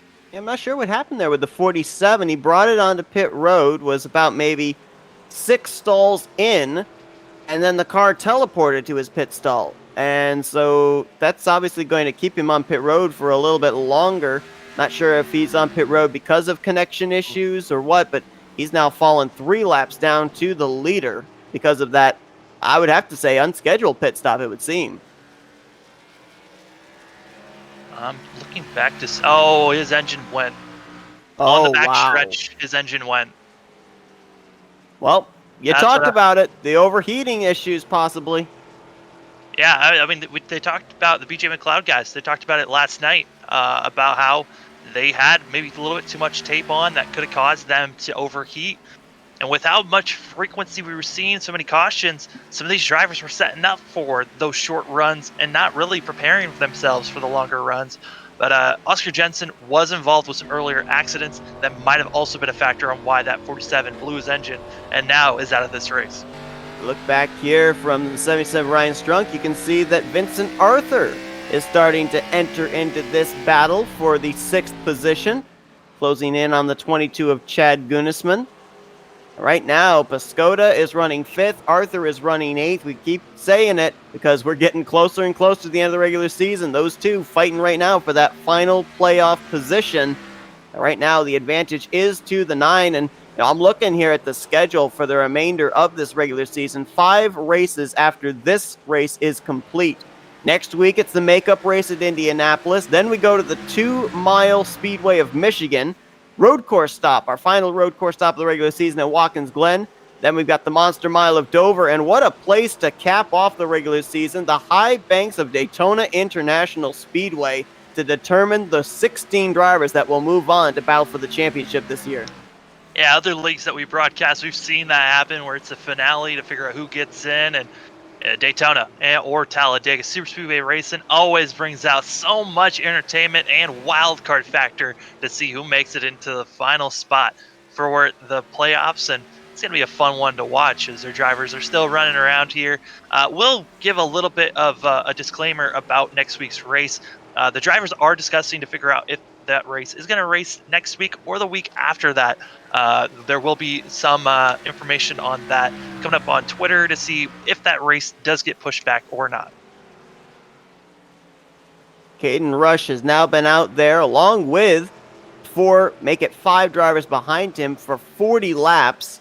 And if I'm working the calculations correctly, that means they haven't been to pit road since lap 60. They went back green with 90 laps to go, and if we were to split that 90 laps in half, these drivers would be considering coming to pit road somewhere here in the next 5 laps or so, as we saw Caden Rush drive it way up the track there through turns 1 and 2. Yeah, right now, Caden Rush just got by Zach York, and now he's just running that high bank right pretty close to getting into that 3rd spot, but he's got a diamond in these corners now where he'll enter lower than he's expecting, apex high, and then exit low. Usually we see the opposite of that on the shorter runs, so interesting to see Caden Rush trying to do something a little bit different as he's pulling away from the 2 machine.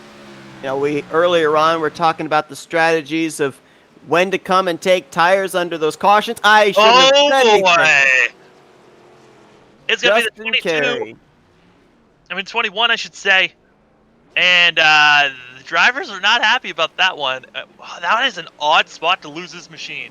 I was just about to bring up the fact that these drivers were going to have to consider how early they would want to pick, because they could very likely lose a lap. But now, with the timing of this caution coming out, we're going to be going back green somewhere in the vicinity of 40 some odd laps to go. Everyone should be good to go the rest of the way, and you know the old saying, Sam, cautions breed cautions? Yeah, we may be in for quite a number of those here in these final 40 laps. I mean, last night it was the final about 60 laps that they went green all the way to the end. If they can do that here with only 40 laps, I'm very doubtful. But the 21 machine, going back and seeing that wreck, he was getting loose off of 4 and just wasn't able to save it. Completely lost it through the center of the front stretch. You hate to see it for the 21, but he's been having a rough day all race long. Yeah, he locked up the brakes, and unfortunately, he didn't hit the wall square. And because of that, it shot his rear around, and thus the caution came out. More than likely, if he had been able to hit it square and keep going straight, we probably would not have had the race officials throw the caution flag out here. But while the drivers may not be too thrilled with that caution coming out, it is going to set us up for a doozy of a shootout here in the final third of this race. Well, a lot of our front drivers all on similar tires, and we saw Caden Rush be the one being successful. But Boyd Hogan had to pass a lot of machines to get up to Rush, and with fresh tires being so close to one another, I'm interested to see, will Boyd Hogan be able to get by the 00 as 2 cars did stay out? That's going to be Justin Carey as well as Chris Hansen, who are going to be staying out to hopefully lead a lap and also coming to the pits. And don't believe Carey's going to. Nope, Carey does not lead that lap. That's going to go to Caden Rush. So that strategy did not work out for the 21 car. I don't think he even led the lap when the leaders came to pit road because he was so far back, having to catch up after his spin out. You see the 95 of Tyler Sifford there. Now, he was last on pit road 38 laps ago. He was a lap down when that caution came out. Free pass car, I believe, is going to be the 13 of Greg Newsom. I believe it's actually going to go. It's going to go to Zach York, actually. Oh, you're correct. Yep, the 19 had gotten lapped, so he gets the free pass, and Sifford is going to try and play the game of strategy here, maybe expecting, like maybe we are, those possible cautions here in the closing stages of this race, take the wave around, then come to pit road later on, but get himself back on the lead lap. For Tyler Sifford, it's all about trying to pick up a few more positions here before this race is over. Yeah, and the pace that Sifford was putting down, even if we finish out this race, I don't believe that 95 will become a lap down. He has decent enough pace that he should be all right, and our leaders shouldn't lap him just yet. But we'll have to wait and see for that 95 machine. But Greg Newsom deciding to come into the pits, and Justin Carey still in the pits for now. He might be losing that spot and going back to 16th. When we go back green, we're going to have 14 cars on the lead lap. Actually, may have 13 cars in the lead lap here. I'm not sure why the 19 is dropping back. I'm interested on why he's doing that as well. I mean, he just came to pit road, and he came out behind the race leader, but the lucky dog is allowed to come to pit road with the race leaders, get service. Just has to be at the back of the pack. I don't know if maybe he wasn't allowed to come down that second time. Well, he got the lucky dog, right? And then he came into the pits, and he stayed in the pits for repairs. I think that's when he got lapped again. So could be the reason why, but we'll have to wait and see once everyone gets gridded up on where the 19 goes. And a couple of machines are coming, are going to be parking it for the day. Jensen parks it just due to his engine blowing, and also it sounds like Justin Carey might be parking it for the night after his struggles all race long. David Santini is also in the garage area now. His fill-in duties coming to an end at Hendrick Motorsports here this evening. A far cry from the second place run he had last night in the Rapid Fire Pizza National Series, but as we alluded to earlier, a lot different when you come out here and drive a Cup car as opposed to an Xfinity car. Different set of drivers that you're racing against as well. Drivers, different setup, and it just seemed like that car was way too loose for the 88 car's liking, and his drivers are getting ready to go green as Caden Rush is going to be leading us off. You got Starcom Racing, Penske Racing, Roush Fenway Racing, and Premium Motorsports. That's your top 2 rows as we get ready to go back green with 42 laps to go in New Hampshire. Caden Rush got going as well as Collins, but everyone else on the high side did not get going at all as Rush is just gone. No one else even close to that 0-0. Dalton Collins trying to swing around the outside of Boyd Hogan for that second position. Looks like maybe that right front damage really affecting him, especially with his straightaway speed, as he'll have to give way to the two. Hogan now into second. Richard Reagan Jr. waiting to see if he can move into third, but further back, it's the Hornet's Nest again, side by side with Arthur and Strunk. Further back, Tart and Butcher Benjamin side by side. Ty McWhirter is the man in the middle of all this. Yeah, and Goonsman, who we were praising about after that pit stop, dropped him all the way back to 11th, and he's stuck behind all these cars that are all wadded up. Things now settle out from about 5th back to the 10th position. That's where we're now going to find a battle for 8th. That's Spencer Tart looking low on McWhirter. Close quarter racing there as the 96 was coming down. The 10 was pushing up. Oh, car in the wall up ahead of him. That was Ryan Strunk, and he got it pretty good there with the right side of his race car. Yeah, Strunk luckily was not near a lot of drivers, but man, that was a hard. That's going to be the 24 getting pushed up and out of the groove and all the way back to 11th. Might be even losing more positions as Arthur just not feeling comfortable and honestly kind of frustrated with the way that he was pushed around there. Well, what happened there was the 10 of Spencer Tart drove it in deep. When he pushed up, there was contact between his right rear tire and Vincent Arthur's left front rather.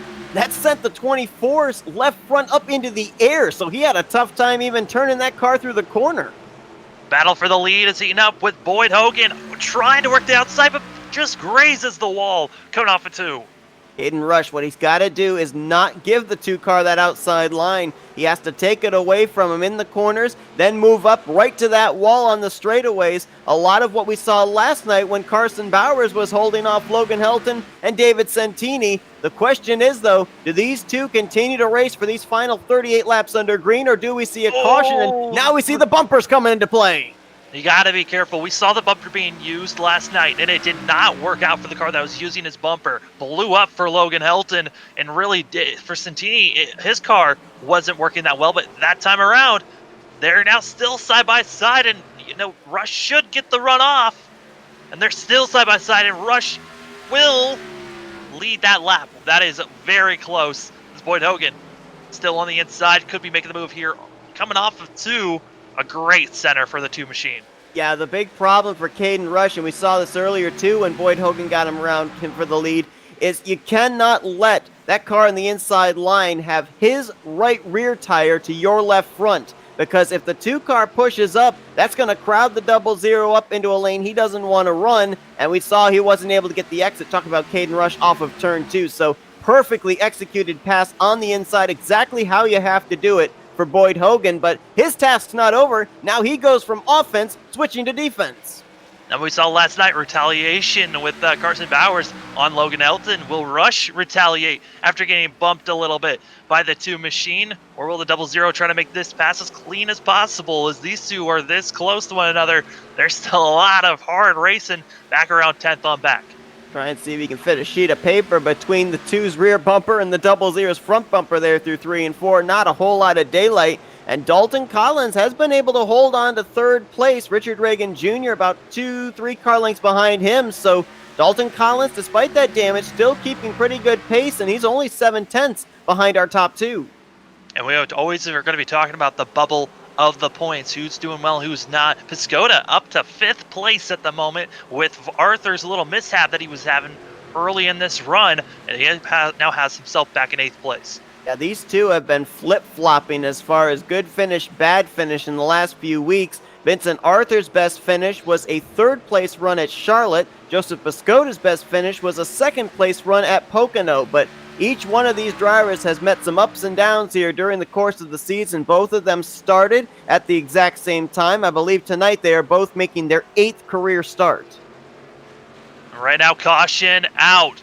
And it's Ty McWhirter, I believe, that might have used a bumper. Oh, yeah, he used his bumper. Ooh. Oh, no. Strunk got the worst of that one. And both of these guys must have done a pretty good job of saving it. Oh, boy. Well, New Hampshire is an awful lot like a short track in terms of how these drivers race, and At short tracks, there's short tempers, and there's some retaliation right there. Ryan Strunk to the Coca-Cola Camry of Ty McWhirter. You hate to see that type of retaliation. It's one of those things of, you hope to see retaliation under the racing terms, but not under caution. That's just, blatant on that's not good to see. That's unsportsmanlike and just not a respectable way to retaliate. Well, the thing that I don't understand, yeah, I can understand, yes, he's upset that he got spun, but neither one of them really lost a whole lot. They were both running in 6th and 7th. When they came around to take the caution, they were still running in 6th and 7th, so they hadn't lost any positions on track. Yeah, but Strunk's just upset with the contact to his rear bumper and him getting into the wall, and it's just one of those things that you hate to see for the 96 to come in that hot and hit Strunk, but that is not a safe retaliation by Strunk onto the 96. No, I mean, both those drivers spun down to the inside wall. Ty McWhirter got awfully close to hitting the tire barriers down there, and just to your point, understandably upset, but you hate to see someone retaliate like that under caution, especially at a track where there's not a lot of runoff, and the 96 did get some left front damage into that inside wall after the contact from the 77, and so you get the feeling that at some point in time, race control's going to have to get together and figure out if maybe there'll be some penalty for that 77 of Ryan Strunk, but the frustration overflowing, and this is setting us up for yet another restart. This time it'll be with less than 30 laps to go. Well, with that caution, it's time for strategy time. And from 6th on back, all those drivers decided to come into the pits. And our top 5 will be staying out on 15-lap old tires. A shocking move by race admins. Ty McWhirter disqualified from the race, as well as Ryan Strunk. So both of those drivers will be finishing in 14th and 15th place, as Justin Carey has gone behind the wall. Greg Newsom will be able to pick up a couple of positions because of this. Matter of fact, I think Newsom may very well be the recipient of the free pass here with this caution. So that would put all 13 cars that are running on the lead lap here. And boy, it definitely has changed the landscape of this race now with that wreck that took place. We've got 2 drivers that spent most of this race up inside the top 7. They're now out of this race, and to your point, strategy call. It was Caden Rush and Vincent Arthur who decided to come to pit lane. Boyd Hogan, though, going to decide to stay out on 16-lap old tires. Man, oh man. I know not happy to see that caution that came out. They were expecting this thing to go green for the rest of this thing, and now you've got a lot of drivers that are on different strategies, so it's going to be fun to watch. And Greg Newsom, happy to see those 2 drivers get disqualified. That's 2 more positions for the 13 machine as he's up to 13th. Absolutely. First time that he is racing the 13 car as a full-time driver. We'll see if maybe he can put it up inside of the top 10 here today, as that car does have some damage, but he's been able to run some pretty decent lap times for a car that's been slightly off the pace.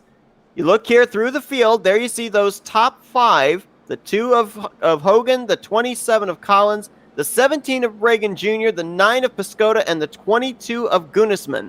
Those were the 5 that decided to stay out, and those are the 5 drivers that guys like Arthur, Rush, Tart, Sifford, they're going to have to try and get by. How about Tyler Sifford? Remember we saw him take the wave around? Well, he was able to come to pit road, get fresh tires. He's up inside the top 10 with a car that looks like it belongs in a wheel and modified race. Yeah, he's leading that modified race series machines, as he's also got, the 13 machine underneath him. And both those cars, no front end. 13 doesn't even have a back bumper. So a rough day for some of these cars in the back that were involved with some flipping action in the midway of this race.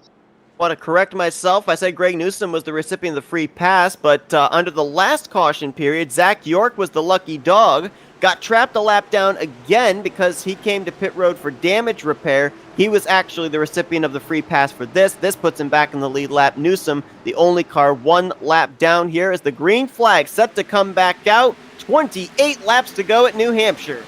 You got Boyd Hogan with a fantastic start, and then you got Regan Jr. and Collins. And Regan Jr. in that 17 machine, great start. That got him by the 27 up to second place, but Don't look now. Fourth place right now is going to be that 00 of Caden How can, Rush. how can you miss the bright pink Chevrolet with the neon yellow numbers as he is all over the back bumper of Dalton Collins for third, trying to figure out where the 27 is going to go. Get a little loose there as he drives it to the inside off of 4.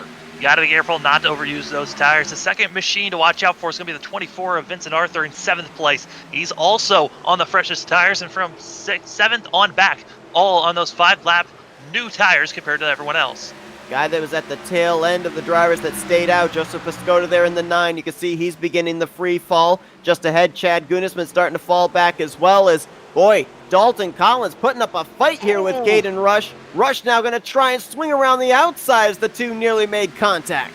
Able to get it done for Rush. Now up to 3rd place. He's got 2 more machines before he's up in the lead.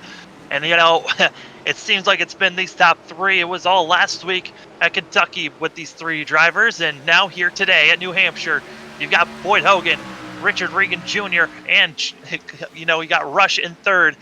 Who's going to win this thing? Rush with the freshest tires comparatively, looking good under the 17 machine.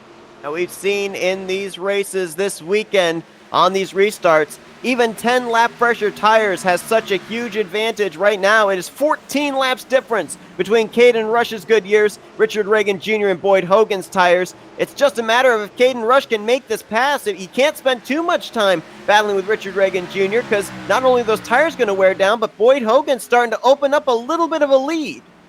Yeah, he's opening up a tad bit of a lead, and Rush just not able to get the clear until now off the exit of 4.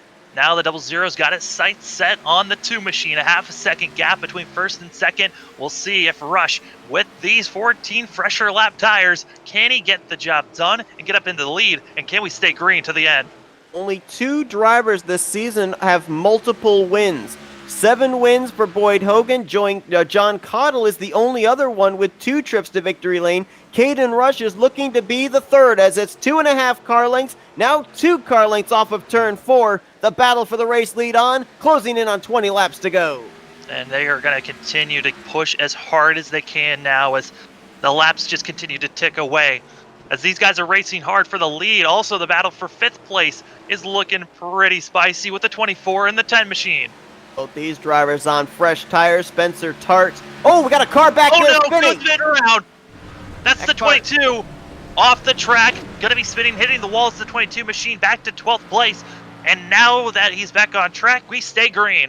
Just barely saw that out of our camera angle corner. I think Gunisman got loose by himself and down hard in that inside wall as the battle for the lead is on. Caden Rush trying to get to the right rear quarter panel, can't quite do it. Now crosses to the bottom out of turn 2.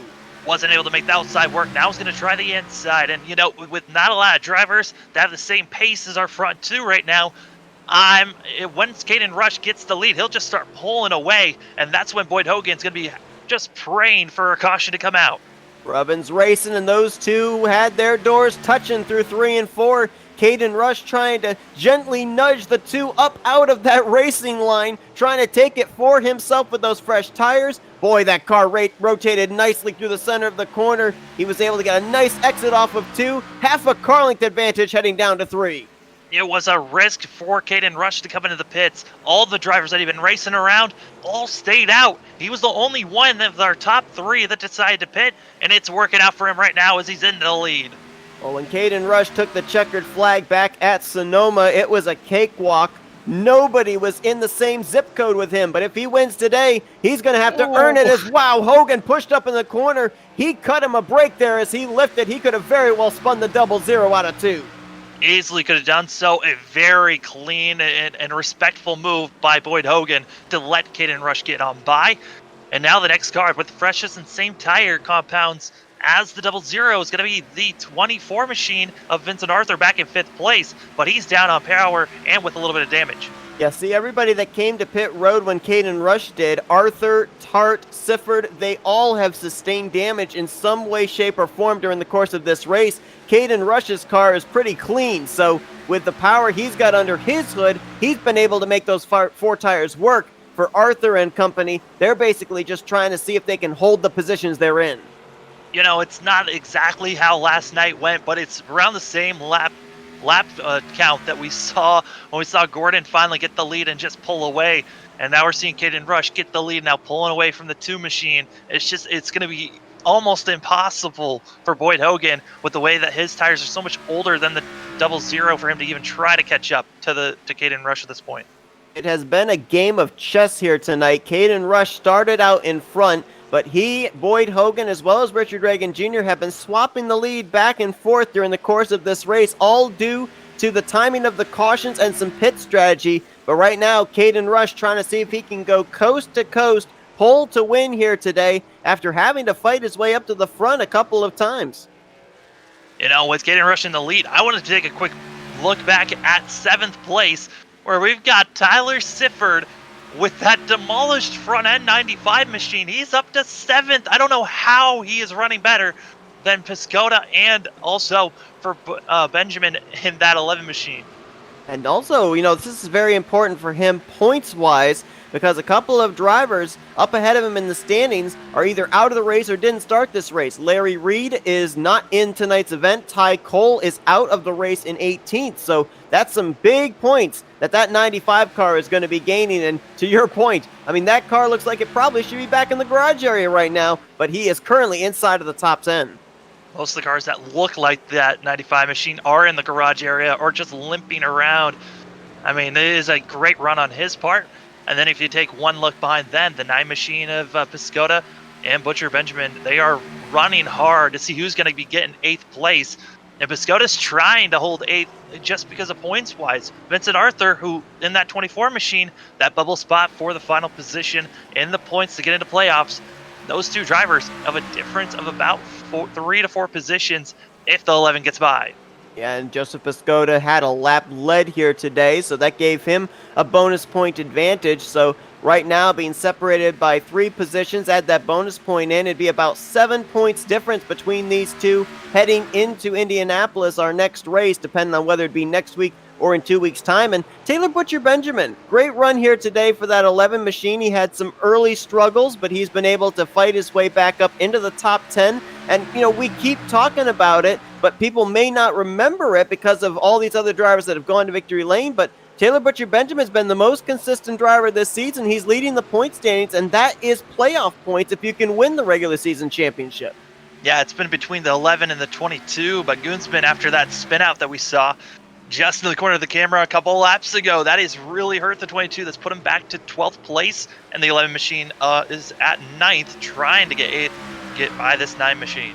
Vincent Arthur further up, closed the gap up between himself and Dalton Collins. Arthur may be down on power, but he does have the fresher tires as he will work his way around and move a little bit further up inside of the top 5.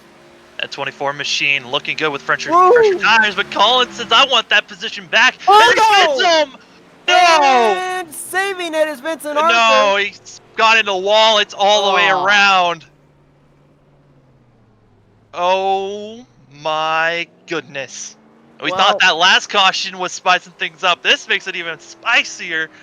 As now, who comes in the pits? Because I think Caden Rush might have used up all of his tires on tires to use because he's had 4 pit stops.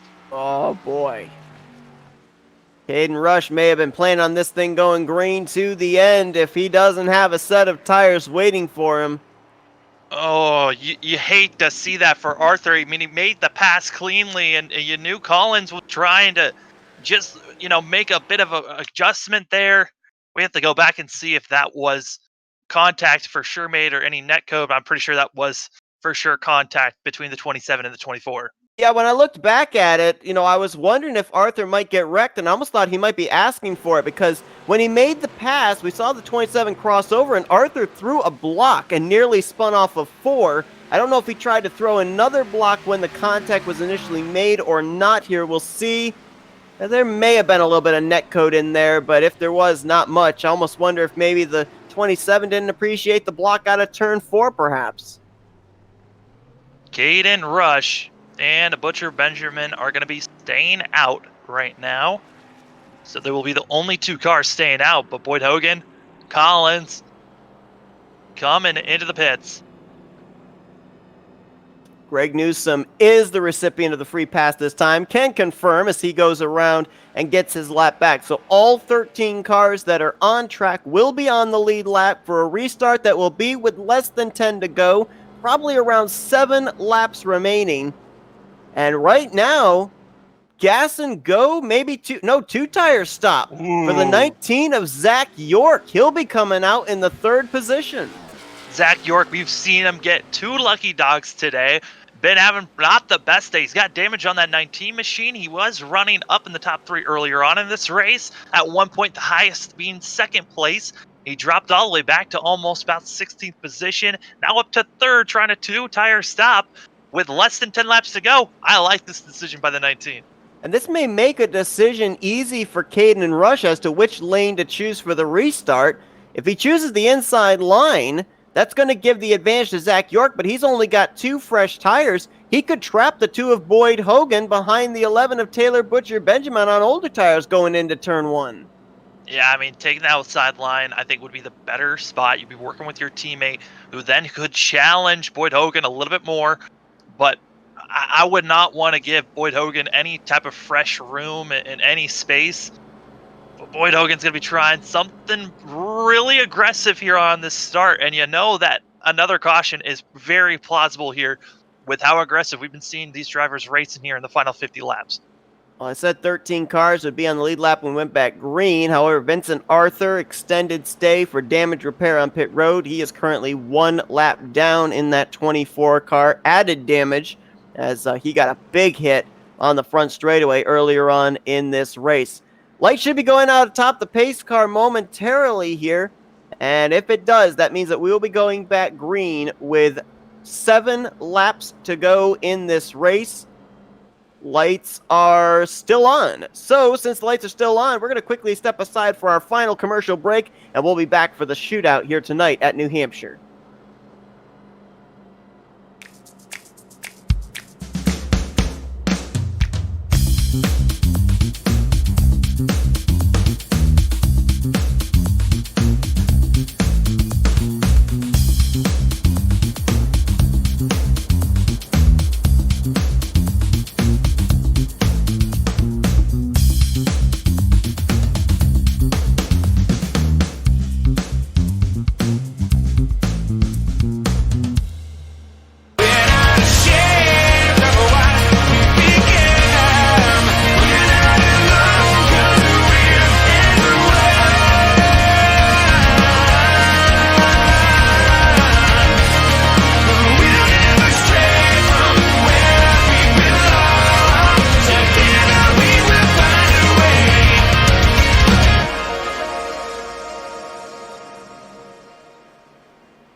Well, we hope you stuck around here because we're going to be giving you a 7-lap shootout here tonight at New Hampshire Motor Speedway here for the Soda Guys Cup Series.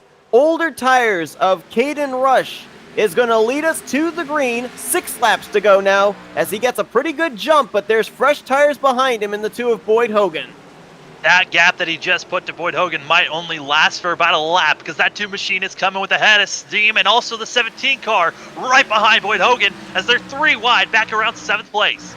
And we may not have seen our last caution either. You see the 2 tires of Zach York. Those have not worked out for him. He is dropping back quickly. Joseph Piscotta around the outside of Spencer Tart is now Sifford, that damaged machine, looking for a position up inside the top 5 on Taylor Butcher Benjamin. And here goes Boyd Hogan onto the inside. He's trying to hug the inside line and has done it perfectly. Going to be able to get by Caden Rush. Now, Caden Rush, will he try to defend second or will he let the 17 go on by? As Rush He got bumped earlier. Will he use the bumper here on Boyd Hogan? Ooh, he took it deep into the corner, couldn't quite get to the bumper of the two, and now Richard Reagan Jr. all over his back bumper, trying to say, hey, get out of the way, I gotta get up there and try and battle with the 2-car for this race lead. And with this battle that's going on for second, it's giving Boyd Hogan so much more of a gap that he can start to try to pull away from Reagan Jr. Reagan Jr. finally getting by up to second place. And Sifford is up to fourth as Tardis try to get by that 95 machine. I cannot believe how Sifford's been able to make it up into the top 5 with that machine, as now Spencer Tart trying to move him back to 5th. You've got the 27 of Dalton Collins right there as well, so Sifford's appearance up inside the top 5 here in the latter stages may be short-lived, but up at the front, it's about half a second from Boyd Hogan back to Richard Reagan Jr. with 2.5 laps to go. And just to let everybody put it in perspective, Caden Rush was a sitting duck. We talked about how 10 to 15 lap older tires really put you at a deficit. It was 22 laps difference between the 00 and the competition behind him on that restart. Boyd Hogan and Reagan Jr., their best lap times, Hogan had a 1/10 faster lap time. But right now, Reagan Jr.'s running just a little bit faster. There's still only a half a second, but we are coming to we're at 2 laps to go, coming to the white flag. Too little time being made up in a limited amount of time left to go, as we will be seeing the white flag this time around. Boyd Hogan made the choice to come to pit road, get the 4 fresh tires with less than 10 laps remaining. It looks like that strategy is going to work out for him, as he has received the white flag, looking for his league-leading 8th win on the season. The one car that's still a sitting duck is that 00 for 3rd place. Will Caden Rush be able to hold off Collins in that 27 who brought out that last caution? Will he be able to do it? But we know for sure Boyd Hogan going for a 2nd win in a row. May have overstepped the cushion just a little bit, did Boyd Hogan, but he's got room to work with, as off the final corner, he'll win today at the Magic Mile of New Hampshire. It's a done, and Caden Rush got absolutely moved out of the way for 3rd. Oh, and he's going to almost spin the 27 going into turn 1, and now slams him in the driver's side. The tempers continue to overflow tonight at New Hampshire. I mean, the 24 car, I imagine if he was still out there, would have done the same thing to the 27. So, we'll have to wait and see what the admins do after this, but it has been a very hot and heavy day for all the drivers out here. But Boyd Hogan kept his head cool. He only used the bumper once on Rush, but that was before he had those fresh tires this time around. And to your point earlier, Caden Rush may have used up all of his tires. That's why he couldn't come to pit road and get fresh rubber under that last caution. Boyd Hogan being able to conserve that final set, put it on here with a less than 10 lap shootout, and now burns it down for the 8th time here this season in the Soda Guys Cup Series. Man, I gotta give credit to Sifford for staying out there with that damaged vehicle, getting a 7th place finish. Congratulations to that 95 machine. Great run as well for Joseph Piscota, who came into this race. I mean, it's tough to be that cut line driver because a lot of pressure is put onto you, and he's still going to be able to bring it home inside of the top 10 in that 6th position. And great debut as well for Dalen Collins. I know that a couple of drivers not too happy with him here today, but a great 3rd place performance for his debut for Premium Motorsports. Yeah, we saw some drivers getting some retaliation a little bit before the race was done, and I think that 27 machine might have a couple of other machines that might want to get retaliation later on in the season. All the way and see, like we said, the admins have a lot of footage to go through during this race because, man, was this a tough one for a lot of these drivers. Certainly was. A lot of drivers having to overcome some adversity for some good runs. We already talked about Tyler Sifford. Chad Gunisman was struggling with his car all day. He's going to bring it home in 8th place. Zach York, the 2-tire strategy. It didn't get him a top 5, but it got him a top 10 after he got back on the lead lap. He'll finish in 9th. And Taylor Butcher Benjamin rounding out the top 10. And then down here is all the drivers that really struggled. Greg Newsom got the free pass. He'll finish 11th. Chris Hansen was 12th. And then these drivers all did not reach the completion of this race. Vincent Arthur, Justin Carey, Oscar Jensen, Ty Cole, David Santini, Ty McWhirter, Ryan Strunk. they all finished out of the race behind the wall, and we had some beating and banging along the way and some hurt feelings as well tonight at the New Hampshire Motor Speedway, as we're going to get a word here with our top three finishers. And let's kick things off with third place running. That was the 27 out of Premium Motorsports, Dalton Collins, making his debut here this evening. Hey, Go back Dalton, and it's look at Sam that and Seth up 24. here in the Flatout Racing Network studios. You got us? Yeah, 1 second, buddy. Oh, man. Yeah, I got you. What's up, man? Well, man, what a race for your debut here today at New Hampshire, but looked like a lot of tempers flaring out there here today as well. Crazy race from our perspective. How was it in the driver's seat? Oh, man, it was crazy. I mean, a hot, slick track. Yeah, I mean, timbers are flaring. I mean, going back and look at my incident with the 24. I mean, that was just a little bit of net code, and with the incident with the 9, getting into him a little bit. I was just trying to get back up through there, man. I did not mean to spin the 24 there. I was just trying to race hard with the old tires that I had, and man, I was I was just trying to bulldoze my way through there as clean as I could. But I mean, other people don't think otherwise. I mean, I got sponsors on the car, Legacy Sports, Boyd Hogan, all those guys. I got I needed the TV time, so I mean, I did what I had to do. Caden, me and him have raced, quite a bit through the years, and he's wrecked me more times than I can count. So I mean, he can think about that. So I'm not losing any sleep over it. We had all those cautions around the midway point, a lot of drivers playing strategy, coming down, taking on tires, but then we had those 2 late cautions where drivers had to make decisions, and some drivers may have had only one set down there on pit road. How were you situated when those last 2 cautions came out?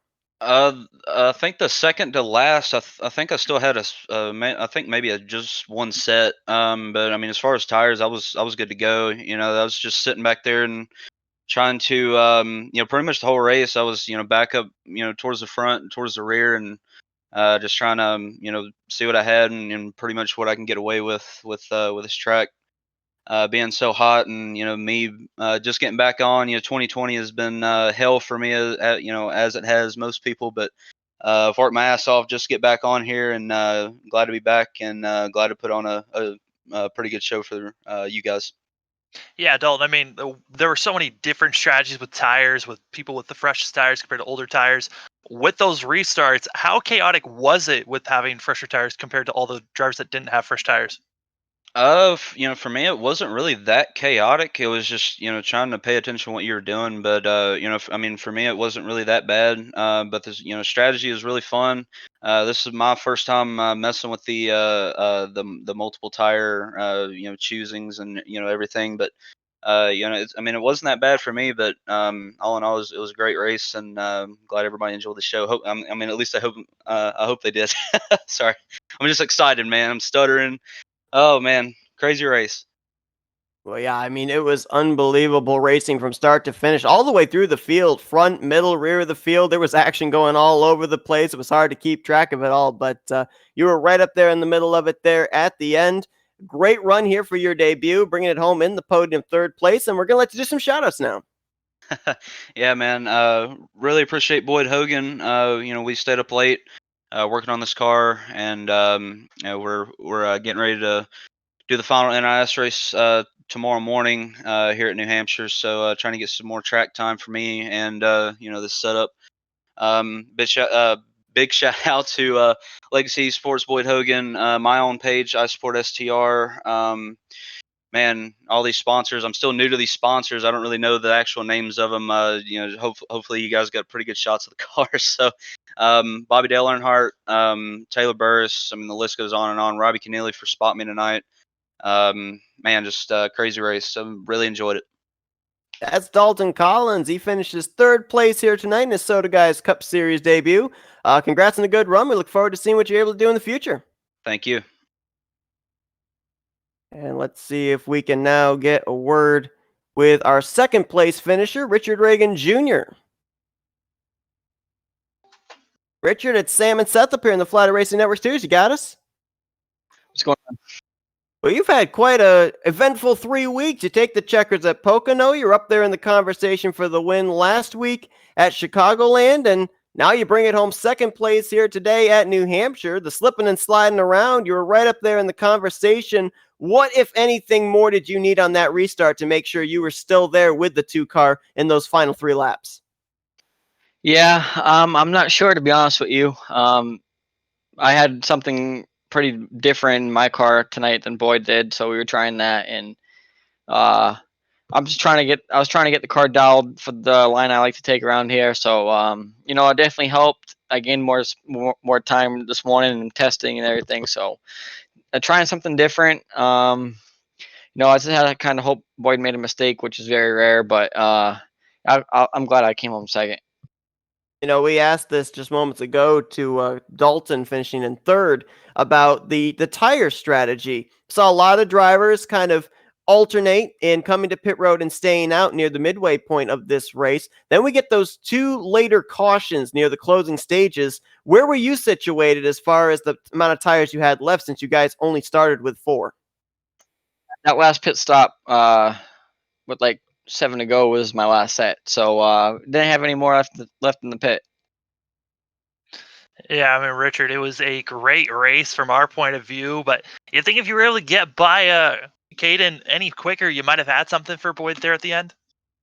I might have. This is racing. You never know. So I don't know. I'd like to see how it would have went if I was able to get in front of Boyd, and see how he would have been able to get around me. That would have been a cool battle. One thing that we saw last night, Richard, in the Rapid Fire Pizza National Series, and then again here tonight in the Soda Guys Cup Series, is with the alternating of drivers staying out in old tires and drivers with fresh tires, made for a lot of hairy situations in the corner. We saw a lot of side-by-side, quite a number of 3-wide moves going on. From your standpoint, how difficult was it to maneuver your way through those drivers that were on the old tires that decided to stay out when you had the fresh rubber under you? Yeah, I mean, before we had this tire roll, we would do 2 laps and get a caution, and everybody would pit every time. So, now that we have a time limit, it makes for way more strategy. So, it's kind of fun. It is sketchy. Someone runs out of tires and they don't have enough tires in the pits to come down, and they have to start on 45-lap old tires, and we all got new tires. But the difference is insane, especially coming off the corner. So, I mean, I like the strategy. Adds another element to it. Well, Richard, obviously another tremendous run for you. Your win at Pocono put you in the playoffs, but you've been on quite a momentum streak since then. And we're going to let you do some shout-outs now. Yeah, I got to thank you guys for broadcasting. I got to thank Soda Guys, VFW, Schrober's Racing Graphics, FSM Customs, for sponsoring the league. I got to give a shout out to Boyd Hogan and everyone over at Bobby Dale Earnhardt Legacy Sports. We're going to put our heads down this week and get something better for ISM, or I think that's where we go. And yeah, I got to thank my sponsors, Butt Kicker, Bruzy Racewear, AthleteBooker.com, Neonism. Go to Facebook.com/Neonism for a paint. Tell them that Rich sent you. Susan G. Komen, Multiple Sclerosis Society, and everyone else that watches and supports me. Well, that's Richard Reagan Jr. He's now on 3 in a row for top 2 finishes in his last 3 starts. Congrats on a great run here tonight. We look forward to talking to you either next week or in 2 weeks, depending on when it's scheduled, at ISM. Yes. Or rather, not ISM, IMS, Indianapolis Motor Speedway, not the updated Phoenix. Let's now get a word with our race winner. 8th time he goes to victory lane, Boyd Hogan. Boyd, it's Sam and Seth up here in the Flatout Racing Network studios. You got us? Yeah, I gotcha. Well, what a dogfight here today you were involved in. A lot of fluctuating of strategies. Some of the guys you were competing with staying out on older tires. Then you decide to stay out. They come to pit road. A lot of swapping for the lead. From your perspective up there at the front, how tough was it to, first off, hold the lead, and then secondly, battle for that race lead? I mean, it all depended. Sometimes you're on the good end of the strategy, sometimes you're on the bad end, and you kind of just gotta fight with whatever you got and hope for the best. It'd be nice to have a couple more sets of tires for sure, just to add a little bit more realism, I think. But yeah, I guess you kind of bank on the late race yellows, and we got lucky with one there at the end. with Dalton and Vincent getting together. Definitely don't like that for Vincent, but it ended up working out on the tire strategy for us. It sucks we couldn't quite race it out at the end with Caden like I wanted to. Like we were in the middle of the race. That was a blast.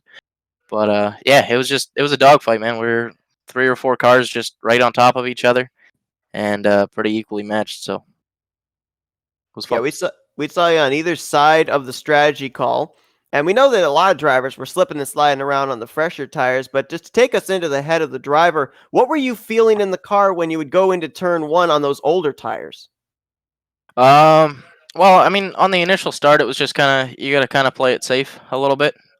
Just because I mean the way our car's set up is, you drive in just a little bit too deep and it's utter death.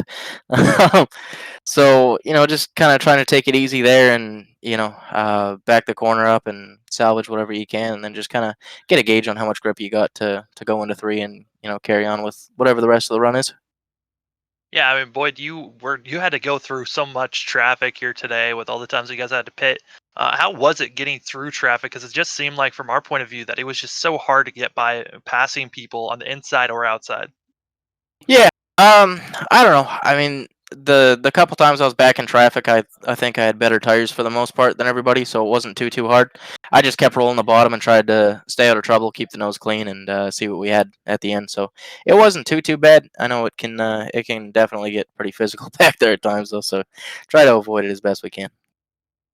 Well, to your point, you kept your nose clean, and really the drivers that kept their noses clean were the ones that finished up at the front. You end up in victory lane again here tonight. Your second win in a row, your third win in 4 races. You're continuing to rack up those playoff points as we get closer to the end of the regular season. So definitely getting yourself set up for when the playoff points are formatted. We're going to let you do some shout outs now, Boyd.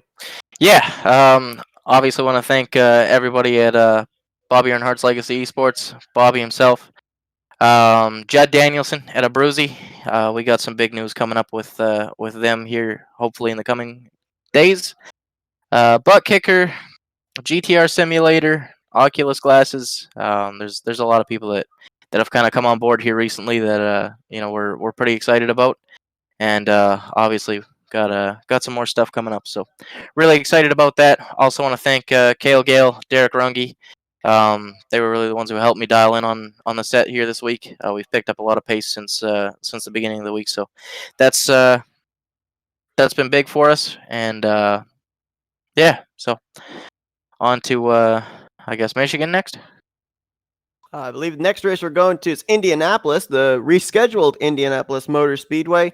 But Boyd Hogan parks his number 2 Penske Racing entry in victory lane for a league-leading 8th time here tonight at New Hampshire Motor Speedway. Congrats on a great win. Go and enjoy it. And we look forward to seeing what you do next time out at the Yard of Bricks.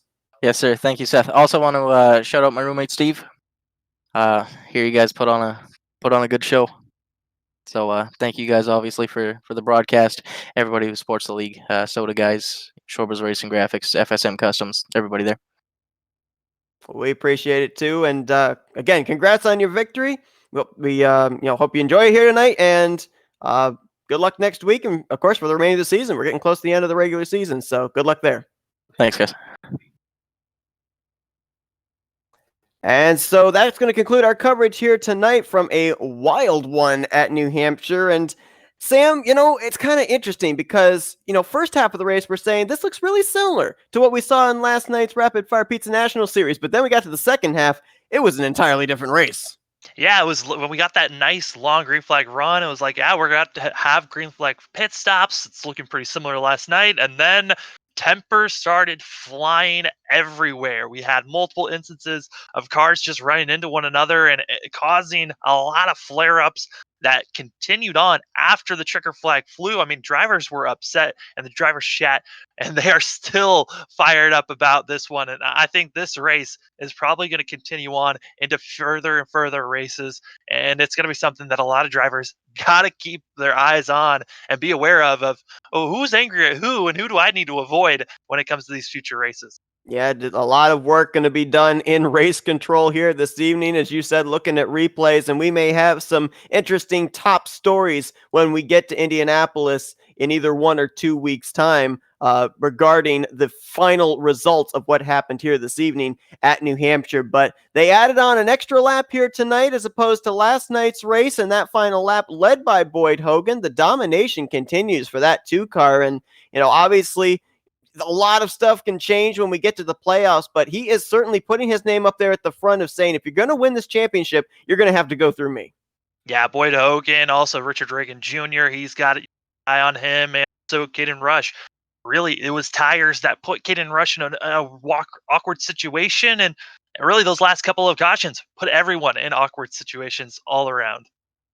Well, with the fact that Indianapolis, the schedule was changed from July 4th to right now, I believe it is scheduled to next week. But as you alluded to, Sam, it may be pushed back another week. Drivers that may not have had an ideal setup back on the 4th of July, having some extra time to work on it. So we should be in for a good one when we eventually get to the Yard of Bricks. Who's going to get to kiss him? We're going to be finding that out next time that we broadcast the Soda Guys Cup Series. But that's going to conclude our coverage tonight from New Hampshire Motor Speedway. Sam, as always, appreciate you joining me tonight in the booth.